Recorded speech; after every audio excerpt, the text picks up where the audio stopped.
እና በጣም ያሳምማል ይከብዳል ጠያቂዎች ናቸው መጠየቅ መቻል መፈላሰፍ ነው የፈላስፋ ትልቁ ሚናው መመለስ አይደለም ለጥያቄ መልስ መስጠት አይደለም መጠየቅ መቻል ነው ለምን ግን ብሎ ምናቀውን ነገር ገልብጦ ማስተም መቻል ነው አሁንም እኛው ወይም ልጆቻችን ሀገሩም አፈሩም የኛው የሁላችን በዳይም ተበዳይ በታሪክ ይኖራል ነበር ይሄው አለ ስርዓት ይመጣል ስርዓት ይሄዳል አሻራ እየጣለ አንቺ ሳትጽፊው ባንቺ ስም የመጣ ግጥምስ ደርሶሻል አለ አለሽ አለ ሶሻል ሚዲያ ላይ ሲንቀሳቀስ ሳይዋለው ከዛ ሜሮን ጌትነት ይላል አንተ እየጠየከኝ ምን ለማሰብ የሞከርኩ ነው ከዚህ በፊት ይሄን ጥያቄ ራሴን ጠይቄ ስለማላቅ ቅጽበታዊ መልስ ነው የሚሆነው እሺ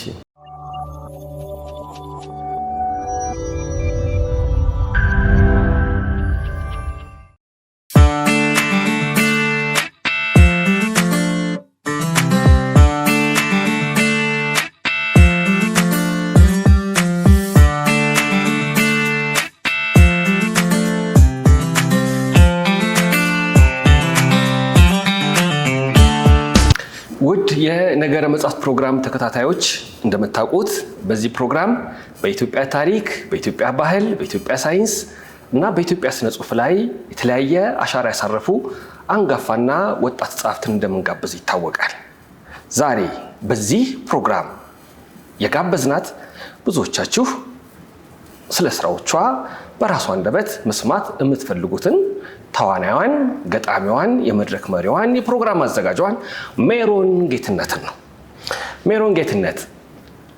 ሜሮን በቅርቡ ሌላ እውነት የለኝም የተሰኘ መጽሐፍ ለንባብ አብቅታለች ከዚህ ቀደም ዙረት በተሰኘ መጽሐፏ ነው የምናውቃት ሜሮን በተዋናይነት በተለያዩ ቲያትሮች እናውቃታለን ቅጥልጥል ኮከቦች ትሩፋልዲኖ ሰማያዊ አይን ሌሎችም በተከታታይ ቴሌቪዥን ድራማዎች ደግሞ ገመና ዳና ይጠቀሳሉ ፊልም ቤተልሔም አለ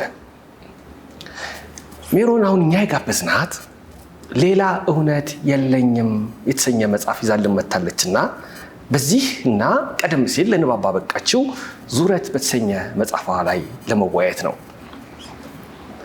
እንኳን ደህና መጣሽ እንኳን ደህና ቆየኝ እንደሚታወቀው ለአመታት አልነበርሽም እንግዲህ ዙረትን ካወጣሽ በኋላ ከስንት አመት በኋላ ነው ሌላ እውነት የለኝም የወጣው 18 አመት የመጽሐፉ ዙረት ሲወጣ መግቢያ ላይ ምን ብለሽ ነበር ሜሮኔ መጽሐፍ ማሳተም መቻል ልጅ እንደመውለድ አልቆጥረውም እንደ መዳር እንጂ ብለሻል ትክክል ሁለተኛ መጽሐፉን ሲወጣ እንደዛ አይነት ስሜት ነው የሚፈጥረው እውነት ነው ምጥ ተደርጎ አይደለም የሚታሰበው ብዙ ጊዜ ደራሲዎች አመጣው የወለዱት ልጃቸው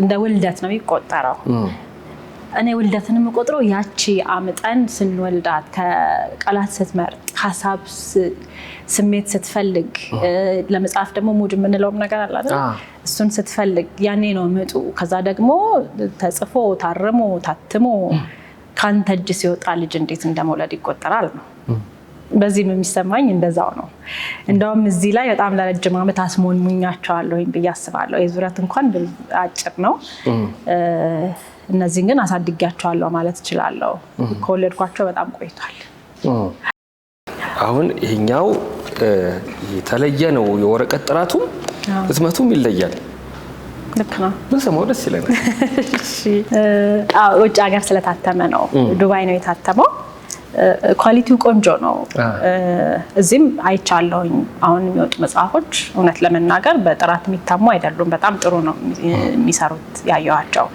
እኔ ግን በአጋጣሚ እህቴ ህትመት ላይ ስለምትሰራ ያው የኔ መጽሐፍ ግጥሞች ተሰብስበው ሲዘጋጁ እኔ አለሁ አለችኝ በዚህ አጋጣሚ ምህረትን ባለቤቷን ጌትነትን በጣም ማመስገን እፈልጋለሁ እግዚአብሔር ይስጥልኝ በጣም ነው የደከሙት ለጥራቱ እንደዚህ ሆኖ እንድታዩ ያደረጉት እነሱ ናቸውና ቀላል መስሎኝ ነው የከበደ ነገር የከበደ ነገር ሳይሆን እንደ ውጣ ውረዱ ከውጭ ታትመው ሲመጣ ከህትመቱ ጀምሮ እዛ ሆኖ እንደ ልብህ እንዲያርጉልኝ ማለት ራሱ በጣም ከባድ ነው። እዚህ ቢሆን ሮጥም ሄደህ አይተህ እንዲስቱን ትላለህና ራሱ መመላለሱ ነገሮች እስኪፈጸሙ ድረስ ትንሽ አዳጋች ነበረ። ከዛ እንደገና ደግሞ ትራንስፖርቱ አለ ወደዚህ ለማምጣት ለማስገባት፣ ከዛ ደግሞ የጉምሩክ የባንክ እንደዚህ አይነት ፕሮሰሶች በጣም ከባድ አድርገውታል። እንዳልኩህ ግን እህቴ አሳታሚም ስለሆነች ነገሮች ይቀላሉ ብዬ ስላሰብኩኝ በቆንጆ ኳሊቲ በእንደዚህ አይነት መንገድ እኛ እናሰራዋለን ስትለኝ በደስታ ነው። ግን አሁን ሳስበው እውነትም ያስብላል፣ ድካሙን የሚመጥን ነው ብዬ ገምታለሁና ያው ምጡን እርሺው ልጁን አንሺው ይባላልና ውጣ ውረዱ አልፎ በእንደዚህ አይነት መንገድ ቆንጆ ስለሆነ ደስ ብሎኛልና ዱባይ ነው የታተመው። ለዛ እህትሽን ምህረትን ስታነሺ ሀናንም ጨምር ያሰብኳት ከስንት ዓመት በኋላ ከአሜሪካ ወደ ኢትዮጵያ ስትመጪ በቲያትር ቤቶች በሲኒማ ቤቶች እምትታይ ሆናለች ታናሽ እህትሽ። እውነት ነው። እንዴት ነው ፍንጩ ነበረ? አንቺን ተከትላ ነው ወይስ መጀመሪያውንም ለዛ ተጠርታለች? እሺ ልክ ነህ። ቆይቼ ስመጣ አንድ ካገኘሁት ገጸ በረከት መካከል አንዱ እሷን መድረክ ላይ ማየት ነው። እውነት ለመናገር እድል አግኝቼ ስለማላቅ ማለት ነው። በፊት ያው እኔ በጣም ታናሼ ናት። ስለዚህ እኔን እያየች ነው ያደገችው።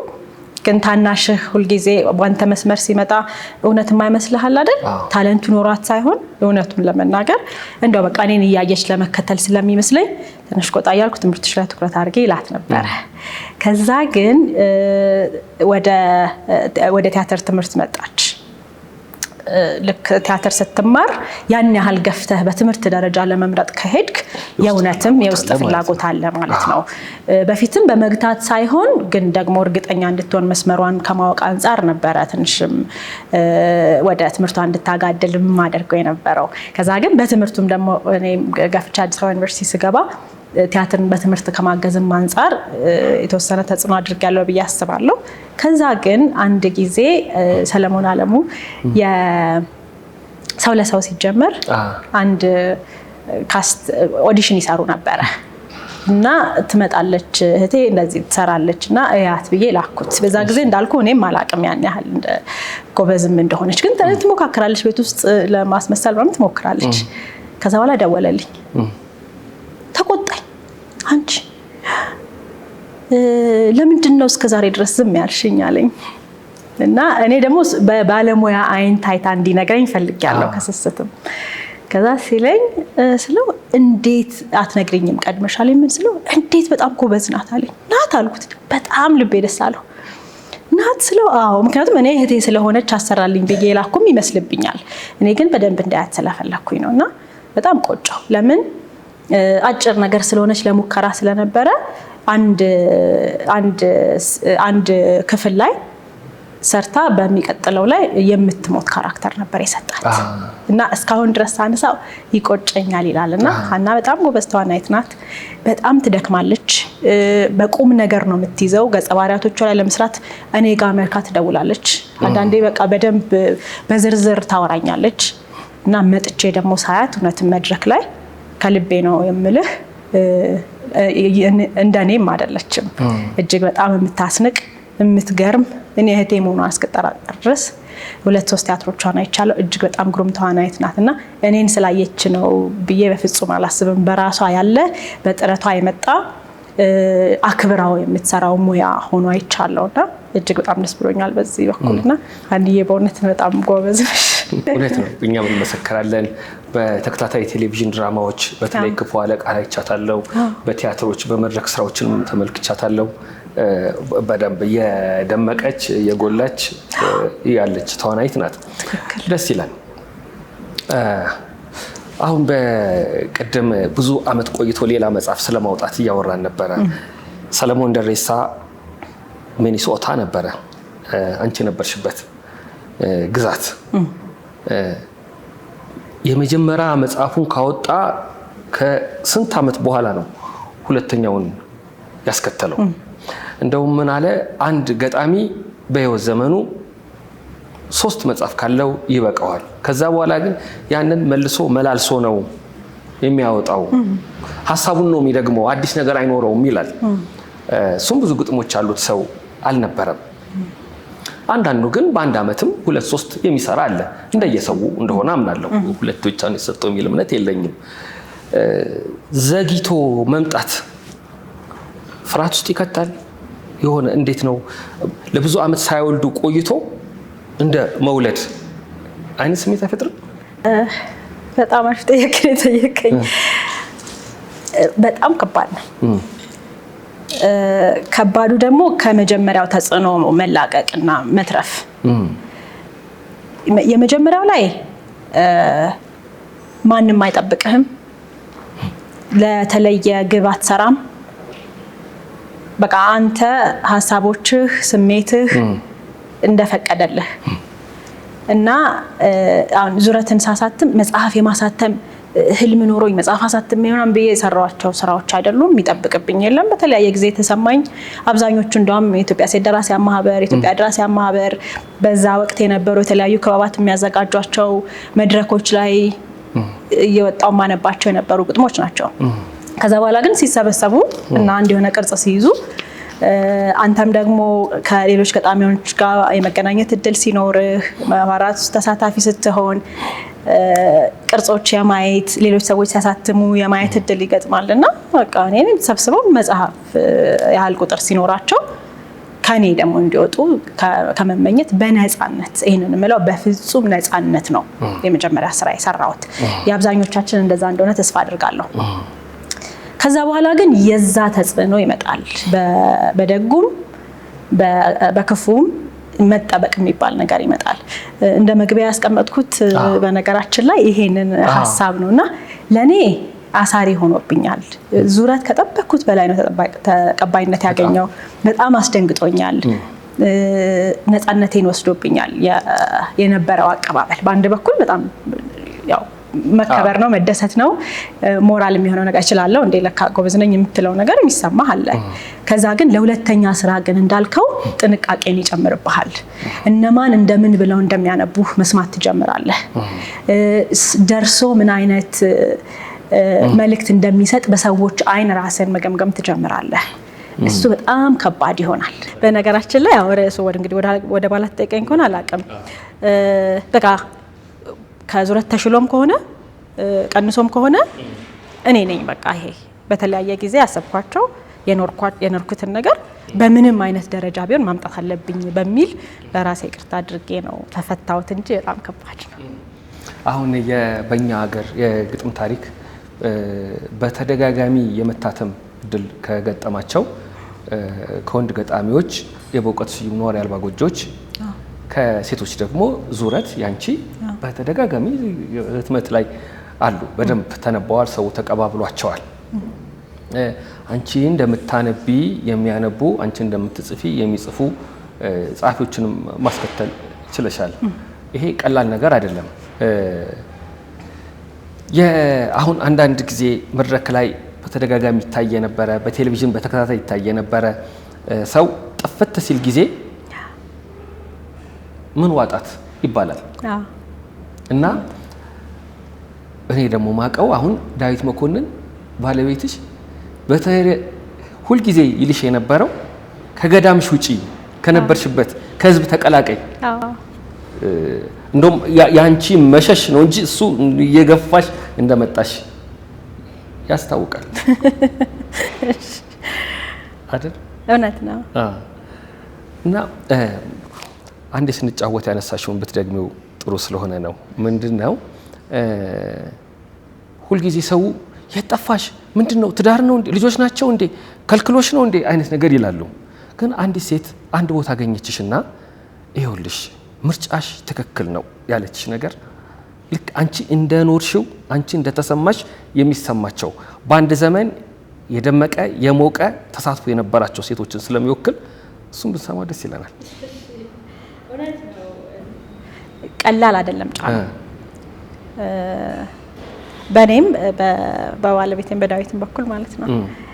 ምክንያቱም እንዳልከው በጣም በብዙ ቦታ ሰው ለበለበ የነበርኩ ልጅ ነኝና መድረክ ላይ ቴሌቪዥን ላይ ሲኒማ ስክሪን ላይ ብዙ ቦታ ነበርኩኝና ለኔ የሰጠኝ የረፍት ጊዜ ነው በወቅቱ እንደዚህ መርዘሙን አስቤበት ባይሆንም በወቅቱ ግን ከነበረ አንዳንድ ጊዜ ለነፍስህም እርጋታ ትፈልጋለህ አይደል ራሴን ያገኘሁበትም ያጣሁበትም ዘመን ነው እና ይሄ ቆም ብሎ ለማስተዋልም ከዙረት እንኳን ከተለየው አሁን ካሰብከው 10 አመት የሆነው ነበር ማለት ነው በዛ ጊዜ እና የጥሞና ጊዜ ያስፈልገኝ ነበር ብያምናለሁ እና ትዳር ያስኩት ከሀገርም የወጣሁት እንዳልከው ከኪነ ጥበቡም ትንሽ ዞር ያልኩት እኩል ሰዓት ላይ ስለነበረ ጸጥ ሲል ለኔ የተሰማኝ ሰላም ነው እንደዚህ ማለ እንዴ ያልኩኝ ረፍትም ማለ እንዴ ያልኩኝ ምክንያቱም በቃ ሁሉ ነገር ውክቢያ ነው ትሮጣለህ ከሆነ ቦታ ከቀረጻ ሄዳለሁ ትምህርት ቤት ሄዳለሁ ከትምህርት ቤት ወጣለሁ ደግሞ መድረክ ላይ መጣለሁ ከዛ ደግሞ የግል ማህበራዊ ጉዳዮች አሉና ተመስገን ያልኩት ማጥፍ ወይ ከዛ ልጅ መጣ ኃላፊነት መጣ እናትነት የሚባለውን ነገር በተግባር አየሁ በፊት የሚመስለኝ ወልድና ከዛ መጣለሁ ነበር ብለሽ ነበር ያው ባለቤቴ እዛ ስለሚኖር ነው የሄድኩት ስሄድ ግን በጊዜያዊነት ምን እንደመሰለኝ አላውቅም እውነት ለመናገር ግን ይሄ እንደዚህ ስለመጨ ይቀራለው የሚል ፕላን አልነበረኝም ከዛ ግን ወልጄ ተመልሼ መጣሁ የመሰለኝ ልክ የወሊድ ፈቃድ አለ አይደለ ስትጨርስ ወደ ስራ እንደመመለስ ብዙ እንደዛ ነው የሚሆንለት እዚህ ሲሆን ማለት ነው ከዛ ግን ሳየው እንዴት ነው ልጆ ልጄ እንዴት ነው ወደ ተመልሼ የሚሄደው እዚህ ጋር ያለው ነገር አንድም ኃላፊነት ነው የእውነትም እንዳልኩ ሰላምና ፍቅር አለው ደስታም አለው የት ነው ያንን ትቼው መሄደው የሚል ነገር ይሰማኛል ረጅም ጊዜና እሱን ከማጣጣም አንፃር ኃላፊነት ከመወጣት አንፃር ሚስት መሆን እናት መሆን እረፍት ማግኘት የሰጡኝን ነገር ተጠቅሜ ዘለል ላለ ጊዜ ጸጥ ብያለሁ በዛ ውስጥ ግን ያው ያገኘሁትን ነገር ደግሞ ሰብስቤ መጥቻለሁ ያው ጊዜው ሲደርስ ማለቴ ነው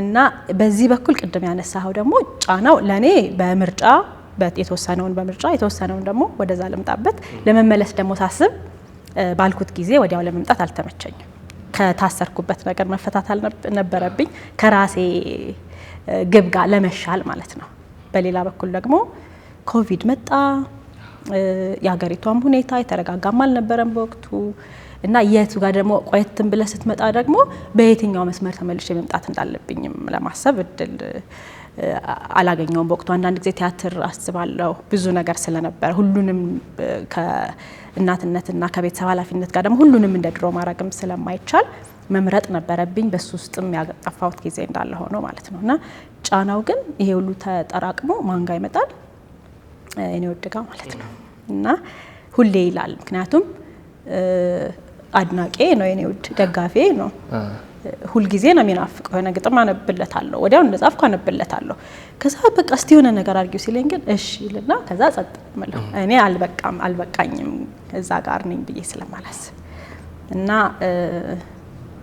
እንደሱ ጉትጎታ እንደሱ ፍላጎት ቢሆን ኖሮ ከዚህ 5-6 አመት ፈጠን ማለት ነበረብኝ ግን ሁሉም ነገር ደግሞ በሰዓቱ በቆ ስለሆነ ግን አሁን ልክ መውጣት ሳስብ እንዳልከው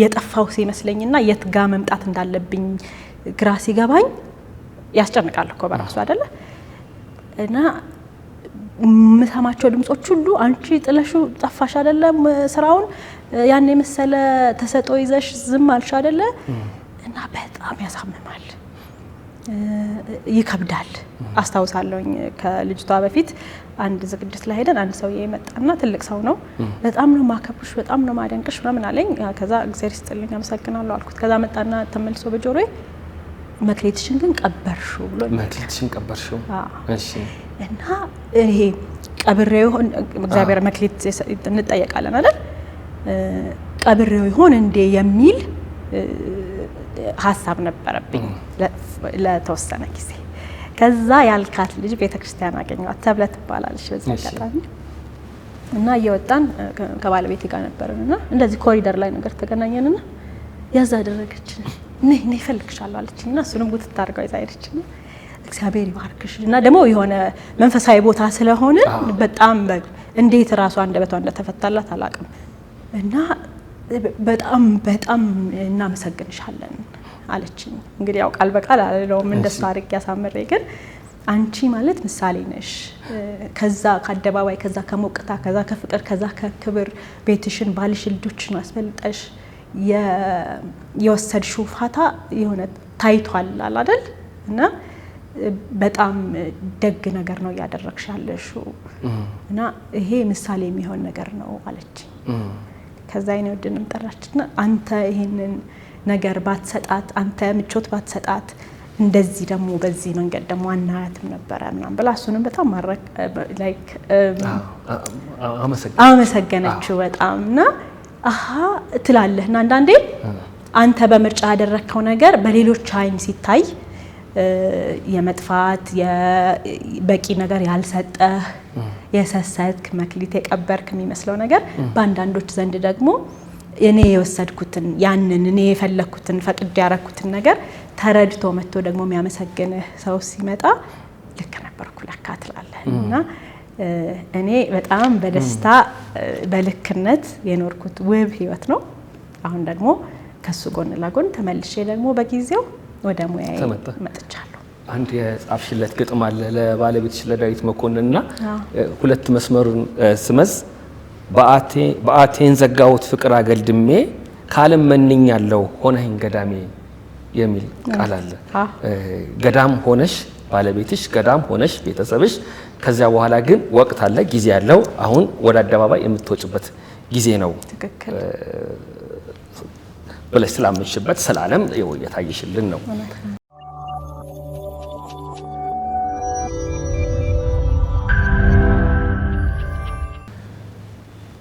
ሚኒሶታ ቅድም ስለ ሚኒሶታ ሳስብ ሰለሞን ደሬሳን አንስቼ ነበረ።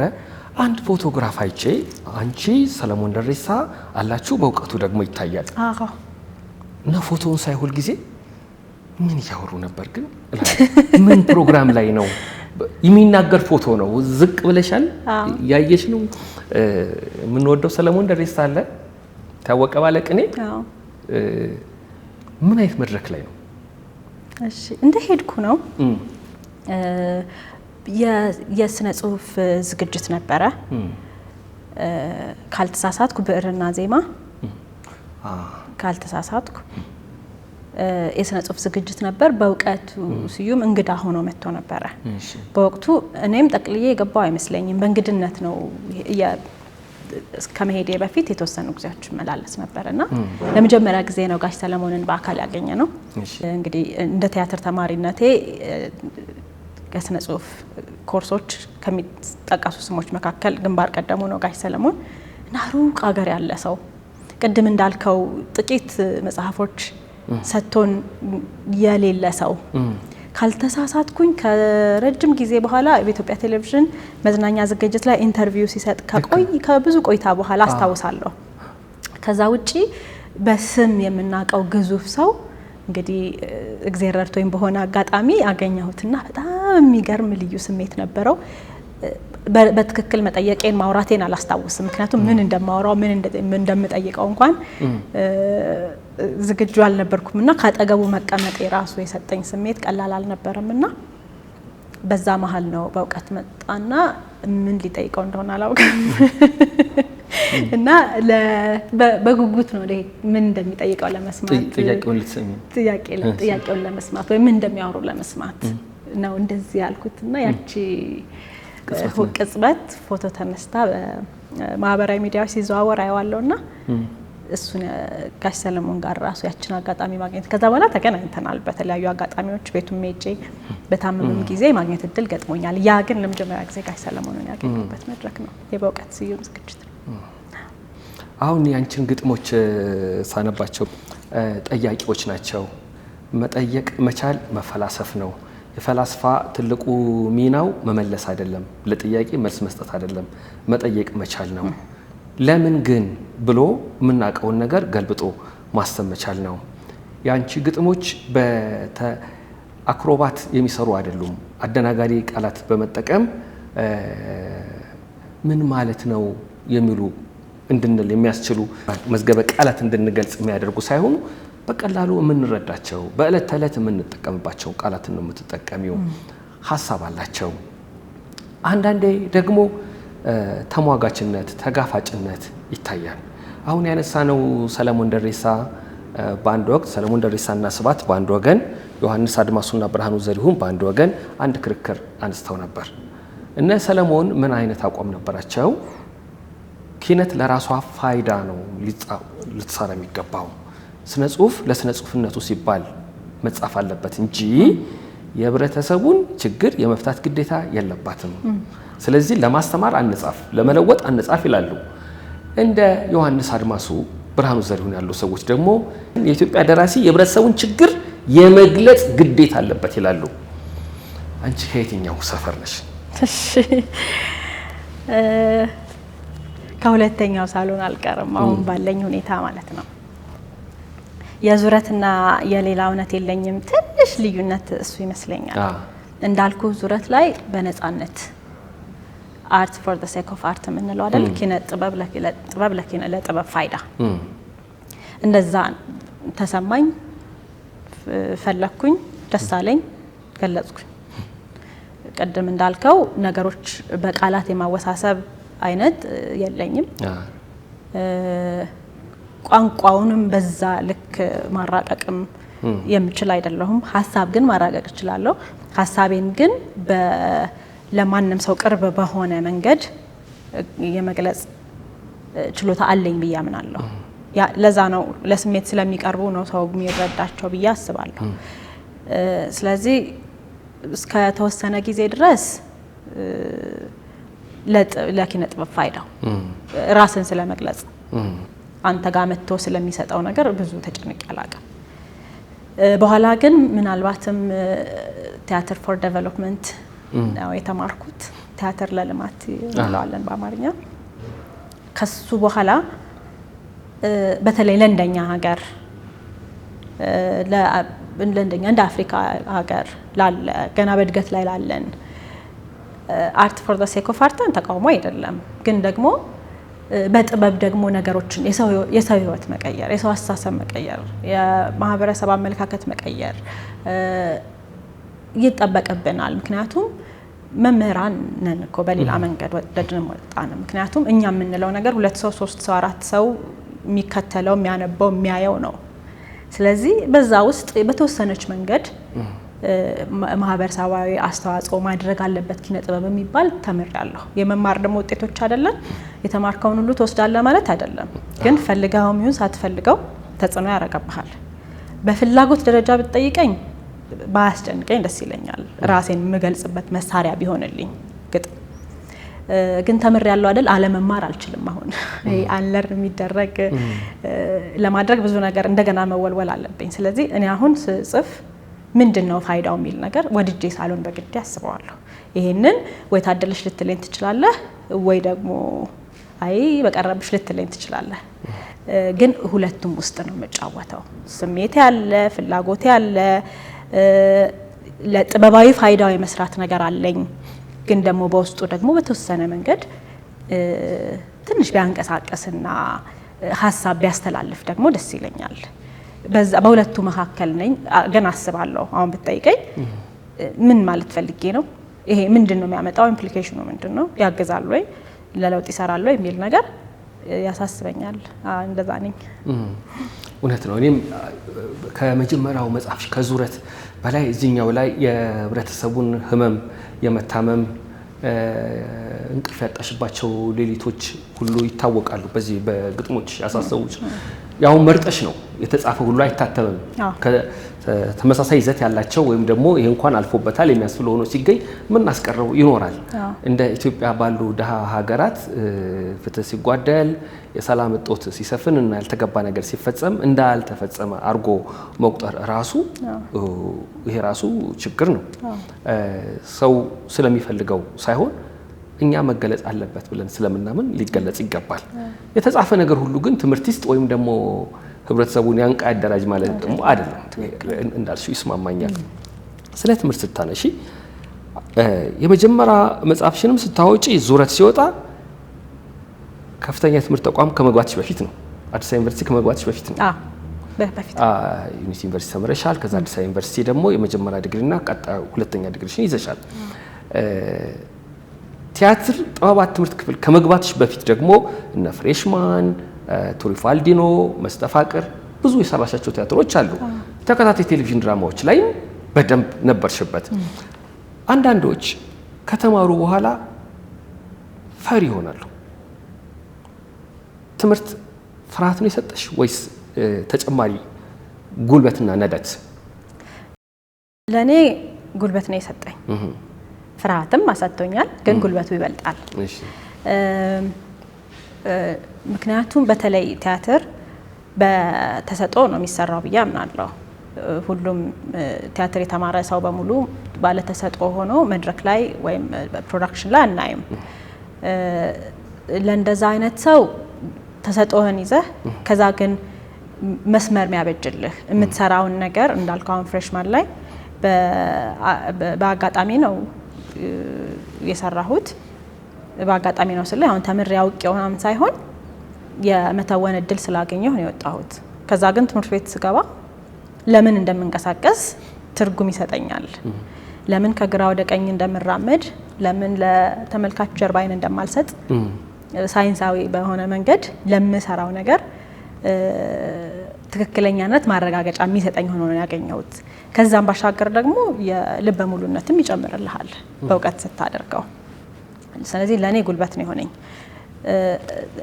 ማሰር የሚለውን ግን ቅድም ካደረኩልህ ነገር አንፃር ከትምህርቱ ይልቅ ድጋሚ በዙረት በመጣ ልክ ታውቃለህ ስትባል ተምሯል እኮ ስትባል የመጀመሪያ መጽሐፍ እኮ አለው ሲባል ለሁለተኛው ከመዘጋጀት ለምሳሌ ፍሬሽማንን ስሰራ በልምድ ስለምሰራ ከዛ በላይ የሚጠበቅብኝ ያለ መምሰል ስሜት ነበረኝ። ከዛ ግን መድረክ አግኝቼ ሀገር ፍቅር ቲያትር ቤት ፕሮፌሽናል መድረክ ላይ ከአንጋፋና ዘነኛ ባለሙያዎች ጋር እየሰራሁ ዋሲሁን በላይ ነጻነት ወርቅነህ፣ ፍሬህይወት አሰፋ ልምድ አላቸው። ሬዲዮ ላይ ሰርተዋል፣ ብዙ ክበባት ላይ ሰርተዋል። ከኔ በፊት ቲያትሮች አሏቸው። ከነሱ ጋር መቆም የሚሰጠኝ ነገር አለ። ከዛ ግን ይሄን ልምድ ኖሮ እንደገና ደግሞ ትምህርት ቤት ገብተህ ተምረህ ከአንተ በላይ የሚጠበቅ ወይም ደግሞ ከአንተ የማይጠበቅ ነገር እንዳይኖር የመጠንቀቅ ኃላፊነት ሰጥቶኛል። አመዛዝኒ ብትለኝ ግን ለኔ ጉልበቱ ይበረታል። ሌላ እውነት የለኝም። ሜሮን ጌትነት እንዲህ ነው የኖር ነው የሚለውን ግጥሟን እስኪ እንስማ።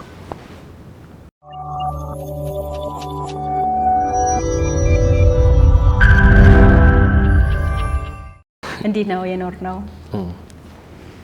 አሰበ ተፈሪ ጭሮ ሚሉት ሀገር አወይ ከፈጣሪ ከእግዜር መነጋገር እያለች አያቷን ተክታ የከተመችበት ዘር ማንዘሯን ትታ የኔም እህል ውሃ ሀገርን በእናት ደርሶ እየመሰለ እትብቴን ካፈሩ በደም የተከለ መንፈሴን ካየሩ በወግ የፈተለ አንዳች ትልቅ እውነት የመወለድ ስሜት የማንነት ዕጣ በስጋ የሚገለጥ አድሏዊ ሰውነት በሀሳብ የሚመጣ የትውልድ ሀገሬ የቀየውን ነገር ሰርክ ያስታውሰኛል ማንነት ሲነሳ ልጅነት ሲነገር ከልደታ ማርያም እግዚአብሔር አብ ጋራ ከላይ ከድቤው ቤት መስጊድ ገንደዳራ አራትም ቀበሌ ሁሉም የኔ ሰፈር ሁሉም የኔ ሰማይ ሙሉ አየር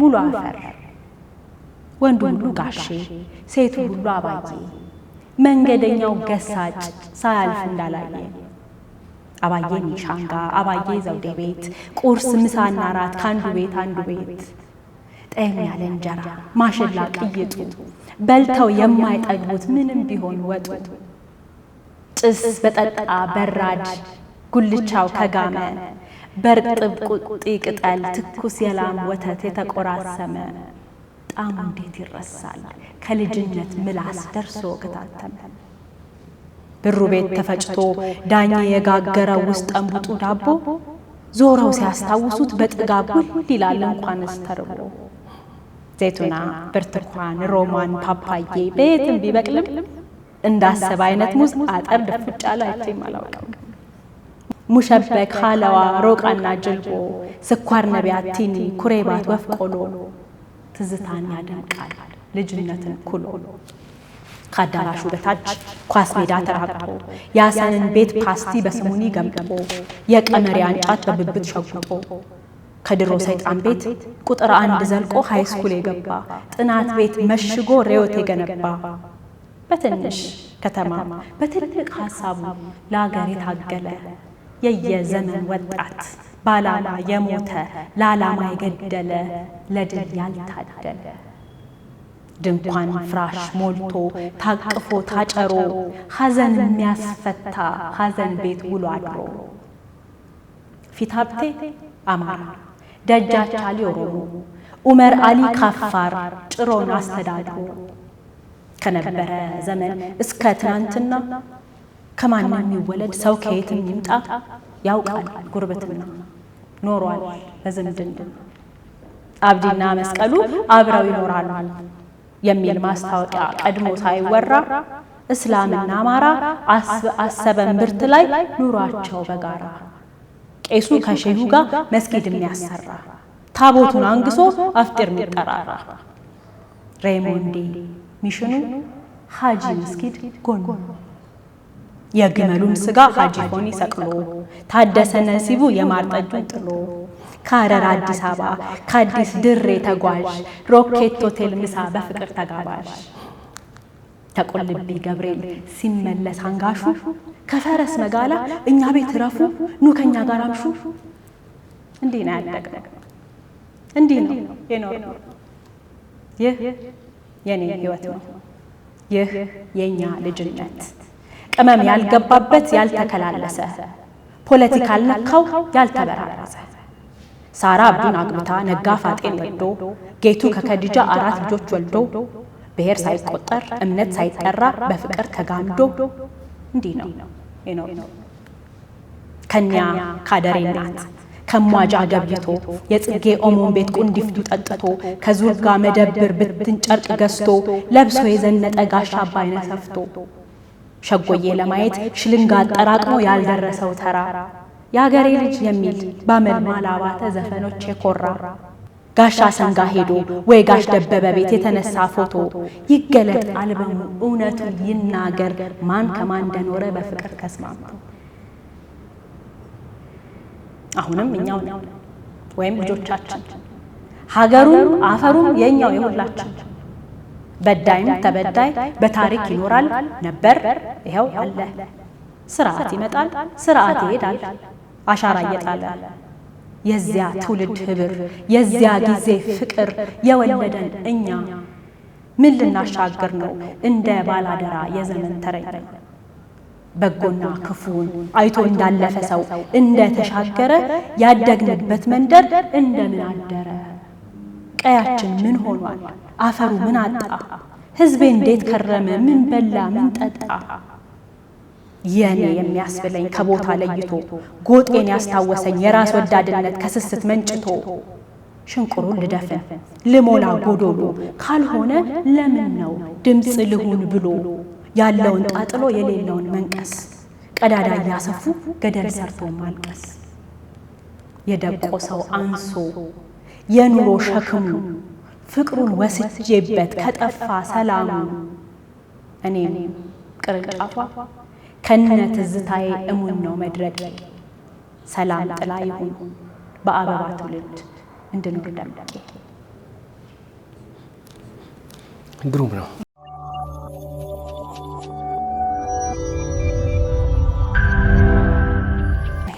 ለምንድን ነው አሁን ይሄን ግጥም አንብቤው ያልኩሽ? አንደኛ እንደ መስታወት ነው። ይሄ የስም ቢለወጥ ብዙዎቻችን የኖርንበት ያለፍንበት ታሪክ ነው። ሰው ሰፈር ውስጥ ነው የሚሰራው። አንቺ ምዕራብ ሐረርጌ አሰበ ተፈሪ ጭሮ ነው የተወለድሽው። ከዛ ሳስበው የሚገርመኝ ሁለተኛ ደረጃ እስክትገቢ ድረስ እንዳንቺ ብዙ ትምህርት ቤቶች የረገጠ የለም አይደል? ተወለድሽ እዛ? ከዛስ አሰበ ተፈሪ ተወለድኩኝ። ከዛ ወደ ናዝሬት መጣን። እሺ። አባቴ ባንክ ሰራተኛ ስለነበረ በቀያሪ የተለያዩ ቦታዎች የተዘዋወረ ይሰራ ነበረ። ስለዚህ የተወለድኩት አሰበ ተፈሪ ያደረከው እንጂ የተጸነስኩት ደግሞ መቂ የሚባል ቦታ ነው። እንዴ መቂ ወደ ኋላ እንዴት ታወቁ? እሺ መቂ ተጸነሽ? መቂ ነበሩ ቤተሰቦቼ። ከዛ እናቴ እርጉዝ ሆና ነው ወደ አሰበ ተፈሪ የሄደች። አሰበ ተፈሪ ወለደችኝ እናቷ ጋር ሄዳ ነው። እሺ ከመቂ ግን ተቀይረን ናዝሬት ነበረ ኑራችንን ያደረግነው። ከዛ ታርሳ ስትጨርስ ወደ ናዝሬት ተመለስን። ናዝሬት የተወሰነ ጊዜ ቆየን። መታወቂያ አግኝቻለሁ ጥርሴ ላይ። ከዛ የተወሰነ ጊዜ ደግሞ ወደ ወንጂ ሄደን እዛ መኖር እድል ነበረን።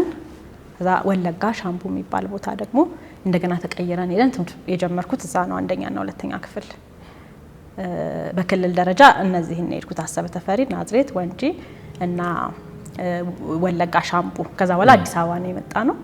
አዲስ አበባ ከመጣን በኋላ ደግሞ የተለያዩ አካባቢዎች ደግሞ እንደዛው ዙረታችንን አላቆምንም። ከጉለሌ ጀምረን ባምቢስ አካባቢ፣ 4 ኪሎ፣ ጠመንጃ ያዥ፣ ቄራ፣ ወደ ጎፋ እንደዚህ ዟዟር ነበረ። ከዛ ደግሞ አሜሪካ ተመልሼ ደግሞ መጥቻለሁ። ቀጥለው ደግሞ ወደ ማርስ አሳባቢ። አይ ደስ ይላል። በገጣሚ ህይወት ላይ ብዙ ጊዜ በተደጋጋሚ ከሚገጥሙ ነገሮች መካከል አንዱ ገጣሚ የገጠመውን ግጥም ሌላው በራሱ መንገድ ይረዳውና ወይ ይወደዋል ወይ ይነቅፈዋል። እንደዚህ አጋጥሞሻል? አዎ፣ ያው አስተያየት ይደርሳል። አንዳንዱ ሰው ወስዶት አንተ ለጻፍክበት ሁኔታ ውስጥ ያለ ሰው ቶሎ የመረዳት እድል ስላለው በደስታ ይወስደውና በቃ እኔ ማስበውን እኔ የሆንኩትን የገለጽሽልኝ የሚልህ አለ። በዛው ልክ ደግሞ ወይ በዛ አውድ ውስጥ አይደለም ወይ አልገባውም ወይ የራሱ ነገር አለው ምንድነው የምትይኝ የሚልም ሰው አለ። ስለዚህ አንተ ለግጥም ደግነቱ ጥሩ ነገሩ በተለይ እንደዚህ ተጠራቅሞ ሲመጣ የተለያዩ ስሜቶች የተለያዩ ሀሳቦች የመንካት ነገር ስላለ አንዱ ሊወስደው ይችላል፣ አንዱ ላይ ወስደው ይችላል። ግን ይሄ የየለቱ ገጠመኝ ነው። አሁን ምን አይነት ነገር ተጀምሯል መሰለሽ? ሶሻል ሚዲያ ላይ ግጥም ይጽፉና እንዲነበብላቸው ሲፈልጉ በአንድ በታዋቂ ሰው ስም ይፖስቱታል። ልክ ነው። እንደዚህ አጋጥሞኛል። አንዳንዴ እንደውም ይታከታል። አረ ይሄ ግጥም የገብረ ክርስቶስ ደስታ አይደለም፣ አረ ይሄ ግጥም የጸጋዬ ገብረ መድኅን አይደለም እያልኩ አስተያየት እሰጣለሁ። ግን የሆነ ሰው ድንገት እንዲነበብለት ፈልጎ የራሱን ግጥም ወይም የሌላ ሰውን ግጥም ያመጣና በዛ ሰው ስም ይሰይመዋል። ያ ግጥም የበለጠ ሰውየው እድሜ ልኩን ከጻፋቸው ግጥሞች የበለጠ ታዋቂ ሆኑለታል። እነዛ ግጥሞች ላይመጥኑት ይችላሉ ወይም ደግሞ በትክክል ይወክሉት ይሆናል። እንደዚህ አንቺ ሳትጽፊው ባንቺ ስም የመጣ ግጥም ደርሶሻል? አለሽ? አለ። አለ ሶሻል ሚዲያ ላይ ሲንቀሳቀስ ሳየዋለሁ። ከዛ ሜሮን ጌትነት ይላል። እሺ። እና በተደጋጋሚ በሶሻል ሚዲያ ላይ ይሄ እኔ ግጥም አይደለም፣ ይሄ እኔ ገጽ አይደለም ያልኩ አስተባብላለሁ። ግን ደግሞ ከኔ የተሻለ ተሰሚነት ያላቸው ገጾች ይሆናል የሚያጋሩትና በቃ በዛው ተይዞ የሷ ግጥሞች ተብሎ የሄዱ አይቻ አውቃለሁኝ። አንዳንዶቹ ጥሩዎች ናቸው። በስማም እንደዚህ እኮ ያልሽው የሚያስብል አስተያየት ደርሶኝ ያውቃል። እና በግል መጥቶ እንደዛ ለሚለኝ ራይኔ አይደለም እላለሁ፣ ወይም ገጼ ላይ መጥቶ ለሚሰማኝ ሰው እኔ አይደለም እላለሁ። በዛም ልክ ደግሞ የሚያስወቅሱ በቅርጽም በአይነትም ደረጃ በቃ የኔ ያልሆኑ ደሞም እንደዛው አሉ። መወቀሱም መመስገኑም ያንተ ካልሆነ ምን አያረግምና እኔ በተደጋጋሚ ላለሁኝ በእኔ ትክክለኛ ገጽ ላይ ለሚተላለፉ መልእክቶችና ስራዎች በስተቀር በሌሎች ሚዲያዎች ላይ በሚተላለፉት ምንም ኮንትሮል የለኝም። ግን በተቻለ መጠን ልገልጽ እችላለሁ። የሚጽፉትን ደርሰንባቸዋል ብዬ እንግዲህ ማስታወቂያ ምን ማስነገር ነው የቀረኝ። በጣም ያናድዳል። እኔም አጋጥሞኛል ነው ይሄ የእሱ አይደለም እላለሁ። ምክንያቱም ያንቺን የቃላት ምርጫ የሀሳብ ምርጫ አውቃለሁ። ስለዚህ ድንገት ይሄ እሱ አይደለም እላለሁ። ግን አንዳንዶቹ እንደውም ፎቶሽን ሁሉ ከጎን አድርገው ያንን ይቀባበሉታል። አንዳንዶቹ ከፍቅራቸውም ደግሞ የተነሳ በበጎነት በቃ እሷ ያለች ብሎ በጣም የራሴ ወዳጆች ሁላ ሲያጋሯቸው ማያቸው አሉ።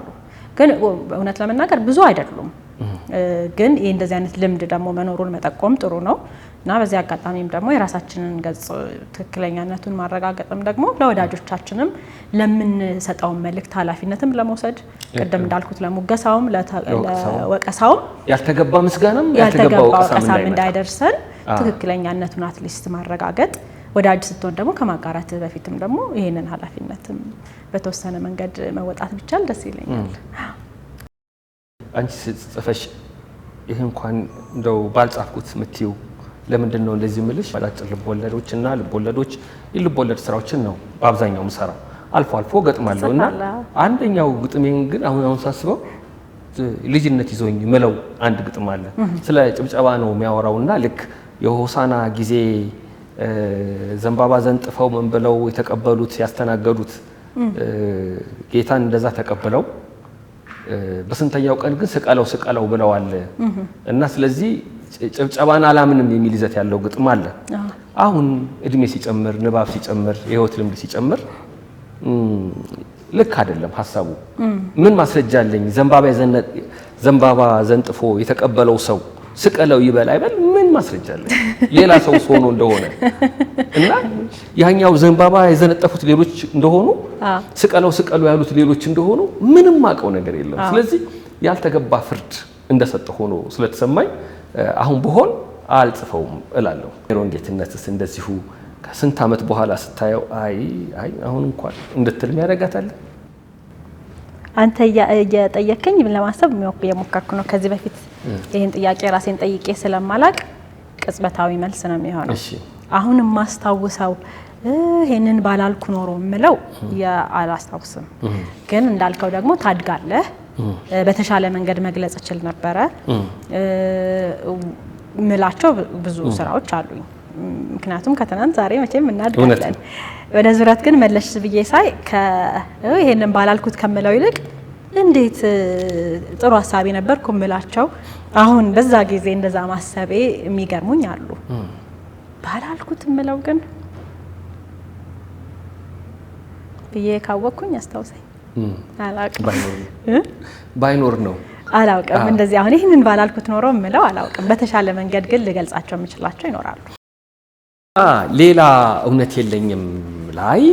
የለኝም ላይ ልክ እንደዚህ የህዝብ ድምጾች የህዝብ እንባዎች ለተገፉ ለተጨቆኑ ጉድለት ለደረሰባቸው ክፍተት ላጋጠማቸው ሰዎች የጮሻቸው ጩኸቶች በደንብ አሉበት። ሌላ እውነት የለኝም። ስለ ሴቶችም እንደዚህ ትጽፊያለሽና የዙረት ላይ የሌለ ማለት ዙረት ላይ ብዙም የሌለ እዚህኛው ላይ ግን ጎልቶ ከወጡ ድምጾች መካከል አንዱ ከሴት ጋር ስለ ፍትህ ነው የምትጽፊው። የፍትህ ሰው እንደሆንሽ አውቃለሁ። ግጥሞችም ይህንን ይናገራሉ። ስለ ሴቶች ላይ ስለሚደርስ ጥቃትና ግፍ ማሰላሰል የጀመርሽው ድፍረት የተሰኘው ፊልም ከሰራሽ በኋላ ነው ወይስ አንቺ ነሽ ወደ ድፍረት የሄድሽው? ድፍረት ወደ ተሰኘው ፊልም ካራክተሯ ናት የሰራችሽ ወይስ በአንቺ ልክ ተሰፍታ ስለተገኘሽ ነው የገባሽው? እሺ ድፍረት ላይ የመጣችው ገጸ ባህሪ ያንን የበለጠ እንዳንጸባርቅ ረድታኛለች። ገጸ ባህሪ ማለት ራሱ ይከብደኛል። እውነተኛ አጠነከረችኝ። መዓዛ አሸናፊ ታሪኳን ስሰማ ሳቅ፣ እሷን ሆኜ ስተውን ዘብ ለመቆም የተለየ ብርታትና ጥንካሬ ሰጥቶኛል። ከዛ በፊት እንዳልከው በተለያየ መድረኮችም ሁኔታዎችም በእለት ዕለት የሚገጥሙን የሴቶችን ጥቃቶች በተለያየ መንገድ ታረጋለህ፣ ትናገራለህ። በዛ ልክ ግን ጥብቅና መቆም የሚለው ነገር ላይ ሰጠኝ የመዓዛ አሸናፊ ገጸ ባህሪ ሊሆን ይችላል ነውም። ከዛም በፊት ግን ዳና ለምሳሌ ከድፍረት በፊት ነው እኩል ሰዓት ሆኖ ግን ያኛው ተከታታይ ስለሆነ ትንሽ ቀደም ይላል። ለምሳሌ ዳና ላይ የወከልኳት ገጸ ባህሪ ጋዜጠኛ ናት፣ የኢንቨስቲጌቲቭ ጆርናሊስት ናት። የሰዎችን በደል፣ የህፃናትን ጥቃት፣ የሴቶችን ጥቃት፣ በየአረብ ሀገሩ የሚሄዱ ሴቶችን ጥቃት እንደዚህ በተለያየ ማህበራዊ ችግሮች ዙሪያ ያሉ ህጻጾችን የነቀሰች በማጋለጥ ፈተና የሚደርስባት ገጸ ባህሪ ነው ወክዬ የተጫወትኩት። እሱም በራሱ ደግሞ የሚሰጥ ነገር አለ። በየሳምንቱም ስለሚሄድ እነሱ በደንብ እንድጠነክር ያደረጉኝ ነገሮች አሉ። በተለይም ስናድግ ሴቶች ነን። ወንድም አልነበረኝም ለረጅም ጊዜ እና የወንድና የሴት አይነት ንጽጽር እኛ ቤት አልነበረም ሳድግ። እንግዲህ ነፍስ እስከማቅ ድረስ ከሌ ሴት አንቺ ሴት ስለሆንሽ ከሌ ወንድ ስለሆነ እንግዲህ ወንድም ያለ መኖር የሰጠኝ መልካም ነገር እሱ ነው። ሳትፈልግ አይደለ ንጽጽር ውስጥ የምትገባው እንደሱ የለም እና ስናድግ እንደ ወንድም እንደ ሴትም እንደ ሰው ነው ያደግነው። እንዳውም በፊት አሁን በኢንተርቪው ባቲ ደስ ይልሽ ነበር ብላ ብትጠይቀኝ ይሄን ልል እችላለሁ። ለምሳሌ ስጠየቅ ብዙ ጊዜ እንደ ሴት እንደ ወጣት ሴት እንዴት ታይዋለሽ ሲሉኝ ግራ ይገባኝ ነበረ። ምን ማለታቸው ነው? አይ እኔ እንደ ሴት ከመመለስ ይልቅ እንደ ወጣት ብትጠይቁኝ ወይ እንደ ሰው ብያቃለሁ። ደግሞ እኮ ያስቃል። እኛ ሀገር ወጣቶችና ሴቶች ሚኒስቴር ምናምን ሴት ወጣት አትሆንም ማለት ነው። በእነሱ ሚዛን የወጣቶችና ሴቶች ሲባል ወጣትነትን ለወንድ ሴት ራሷን የቻለች ናት የማለት እኔ ጋር እንደዛ ይሰማኛል። ለምንድን ነው እንደ ሴት ከዛን ጊዜ ጀምሮ ነው ጥያቄ የምትፈጥረው። ለምንድን ነው እንደ ወጣት ማይጠይቁኝ? ለምንድን ነው ጾታ መጥቶ እኔ ላይ ጥያቄ የሚሆነው? ለምንድን ነው እንደ ሰው ማይጠይቁኝ? ለምንድን ነው? እነዚህ ጥያቄዎች አሁንም አሉ። ለኔ እንደዛ ነው፣ አሁንም እንደዛ ነው። በተጠይቀኝ ከጾታ ቢወጣ ደስ የሚለኝ ነገር አለ። ምክንያቱም ጾታ ራሱን የቻለ ነገር ነው። አስተዳደግ ራሱን የቻለ ነገር ነው። እንደ አንድ ነገር ምናየው ትምህርት ራሱን የቻለ ነገር ነው። ማህበራዊ ሁኔታ መግለጫ የሚሆንበት አጋጣሚ አለ። ጾታ እንዳንዱ ነው። ግን ልክ ስትጠየቅ ያነ ነገር ሲመጣ ከሴትነት አንፃር መባል በራሱ ጥያቄ የሚሆንብኝ ነገር አለ። ግን በዛ ጊዜ ስለው እኔ ስላልተነካሁ ግን ወይም እኔ በዛ እንድታይ ስላልፈለኩ ግን ሌሎች ሴቶች ግን አይዋጡም፣ አይደበቁም። ለምንድን ነው ስለነሱ ስስማልለው የሚል ደግሞ የተወሰነ ጊዜ ተሰምቶኛል። ስለዚህ እኔ በንጽጽር አላደኩም ማለት ሴቶች ግን በንጽጽር አያድጉም ማለት አይደለም። እኔ በቤቴ የወንድና የሴት ተብሎ የጾታ ልዩነት ስለሌለብኝ ወይ ጥቃት ስለሌለብኝ ግን የሌሎችን ድምጽ ግን ማዋጥ የለብኝም። ስለዚህ እኔ ይሄንን መድረክ እንዳገኘ ይሄንን እድል እንዳገኘ ሰው እና ወደድኩም ጠላሁም የዛ ጾታ ባለቤት እንደሆንኩ ሰው እንደ ኪነ ጥበብ ሰው እንደ ወጣትም ጨምረንበት የሌሎችን ነገር ደግሞ የኔም ባይሆን የማንጸባረቅ ኃላፊነትና ግዴታ እንዳለብኝ ደግሞ እረዳለሁኝ። ከዛ በኋላ ነው ወደዚህኛው ለሌሎች ድምጽ የመሆን ግዴታ አንተ መጠቃት የለብህም። ጥቃትን ለመግለጽ በእነሱ መስመር ማለፍ የለብህም። ስለዚህ ያለው ነባራዊ ሁኔታ ነው። ለትለት የምንሰማው ነገር ነው። በገጠርም በከተማም በየትኛው መንገድ ብታይ ሴቶች ጥቃት ይደርስባቸዋል በየዕለቱ በየሰከንዱ። አሁንማ ጭራሽ በቃ ምንም የማያስደነግጠን እስከምንሆንበት ድረስ አካላዊ፣ ህሊናዊም፣ በኢኮኖሚውም ብትሄድ በፖለቲካውም ብትሄድ በጣም ከባድ ነገር ነው ያለው እና ይሄንን ግን እያዩ ምንም አለማለት ስለማይቻል ድምጽ ሆኜ በቻልኩት መጠን በተሰማኝ ልክ ለማለት ሞክሬያለሁኝ። ወደ ጥያቄ ግን ስመለስ ገጸ ባህሪያቶቹም የሰጡኝ ነገር አለ፣ ግን ትንሽ ቀደም ብሎ የመጣ ምን ብታደርገው ነው የሚለው ግጥምሽም ይሄንን ያሳያል። በቃ አለ አይደል የሆነ ጥቃት ይደርስና እኛ ሀገር ምን ብታደርገው ነው የሚለው ጥያቄ ይነሳል። ወንዱ ይሄንን የፈጸመው ምን አርጋው ነው? ይህንን ጥያቄ ነው የምትሞግችው። ድፍረትን አንስተን ነበር። ድፍረት መሪ ተዋናይ ሆነ ሰራሽ በጣም የታወቀ ውጭ ሀገር ብዙ ሽልማቶችን የወሰደ ዘረሰናይ ብርሃኔ ያዘጋጀው ፊልም ነበር። በ2007 ዓመተ ምህረት አዳራሽ ተሰናድቶ ህዝብ ተጠርቶ ሊመረቅ ሲል ዳይሬክተሩ መድረክ ላይ ወጣና አዝናለሁ ያለምንም የፖሊስ ማገጃ ይሄ ፊልም በዛሬው ዕለት እዚህ አዳራሽ እንዳይታይ ተደርጓል፣ ስለመጣችሁ አመሰግናለሁ የሚል መልእክት አስተላልፎ ወረደ። ሜሮን ጌትነት ያችን ሰዓት ምን አሰበች? ግራ ገባኝ። እንዳውም በዩቲዩብ ላይ አንድ ቪዲዮ ነበር ይዘዋወር ነበር በወቅቱና የት ጋር ራሱ እንደተቀረጸ ትዝ አይለኝም። በዛ ሰዓት የእውነት የነበረኝ ግራ መጋባትና ምን እንደሆነም ስለማላቅ በኋላ ያው ህጋዊ ነገሮች እንደነበሩ ፕሮዲውሰሮቹና የባለታሪኳ ጋር የነበረ አለመግባባት እንደነበረ ሰማን። በወቅቱ ግን አንድ ስራ ሰርተህ ደክመህ ለፍተህ ረጅም ጊዜ ፈጅቶ ከዛም ደግሞ ባለፈ መንገድ ኑና እዩልን መርቁን ተብሎ እንግዳ ተጠርቶ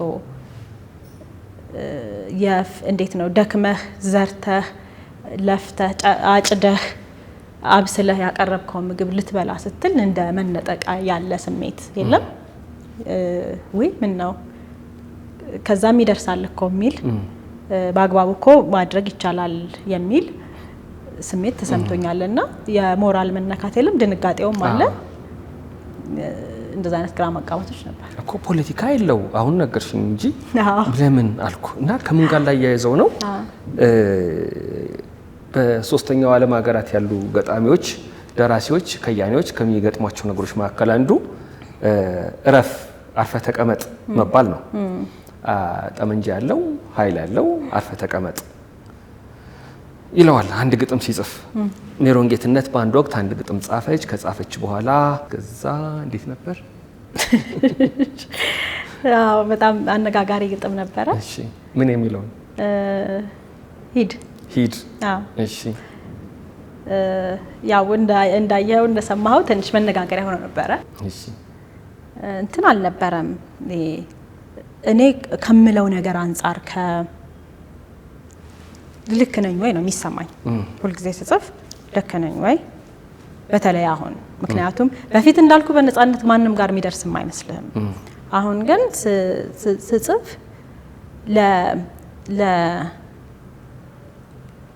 ለሌሎች መሰናከያ እንዳይሆን እጠነቀቃለሁ ያ ማለት እውነት መደበቅ የፈለኩትን አለ ማለት ሳይሆን በኔ ንግግር ምክንያት ዋጋ የሚከፍሉ ሰዎች እንዳሉ አይቻለሁ አንተ በምትናገረው ነገር ወይም በተሰማህ መንገድ ሌሎች ደግሞ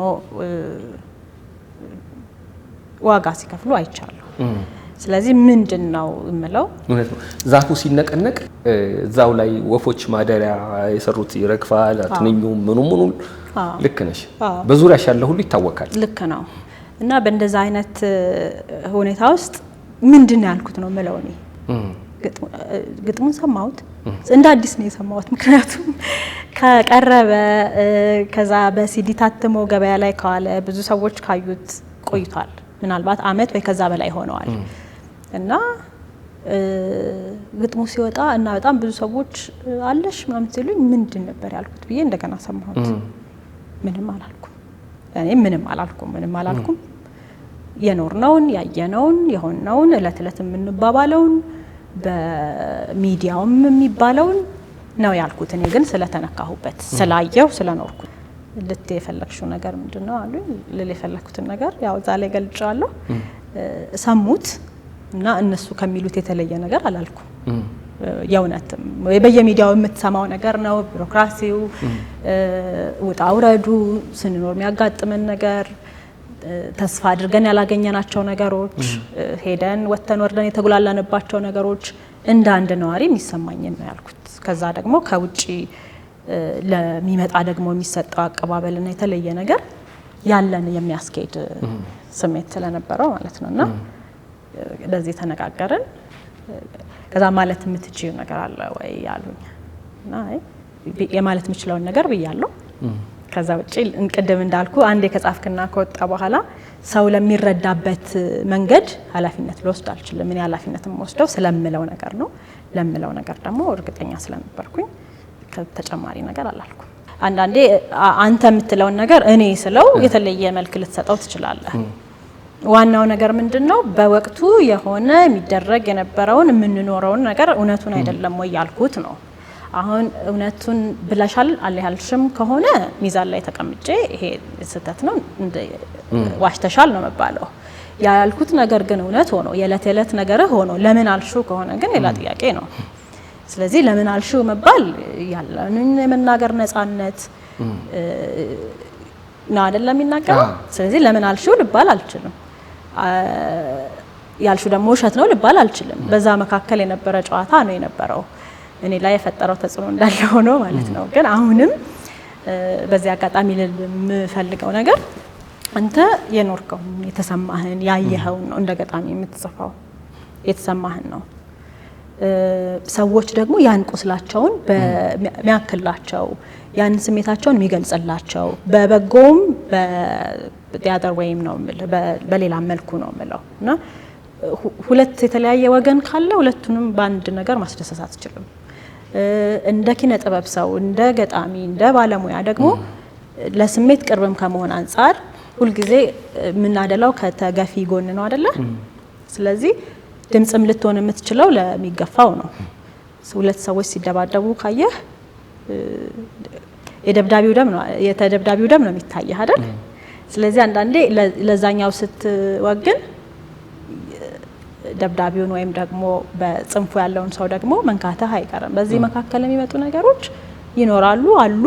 ግን በየትኛውም አጋጣሚ እንደ ኪነ ጥበብ ባለሙያ ለማፍረስ ወይ የሆነ ለመጣል ወይ ከሌን እንደዚህ ለማለት አይደለም የምንሰራው። መንግስቱን በኃይል ለመናድ ለመደርሰስ ሀገር ለማጥፋት አይደለም።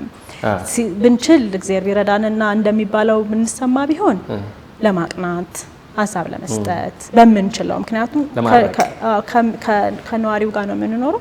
እኔም አንዷ ነኝ።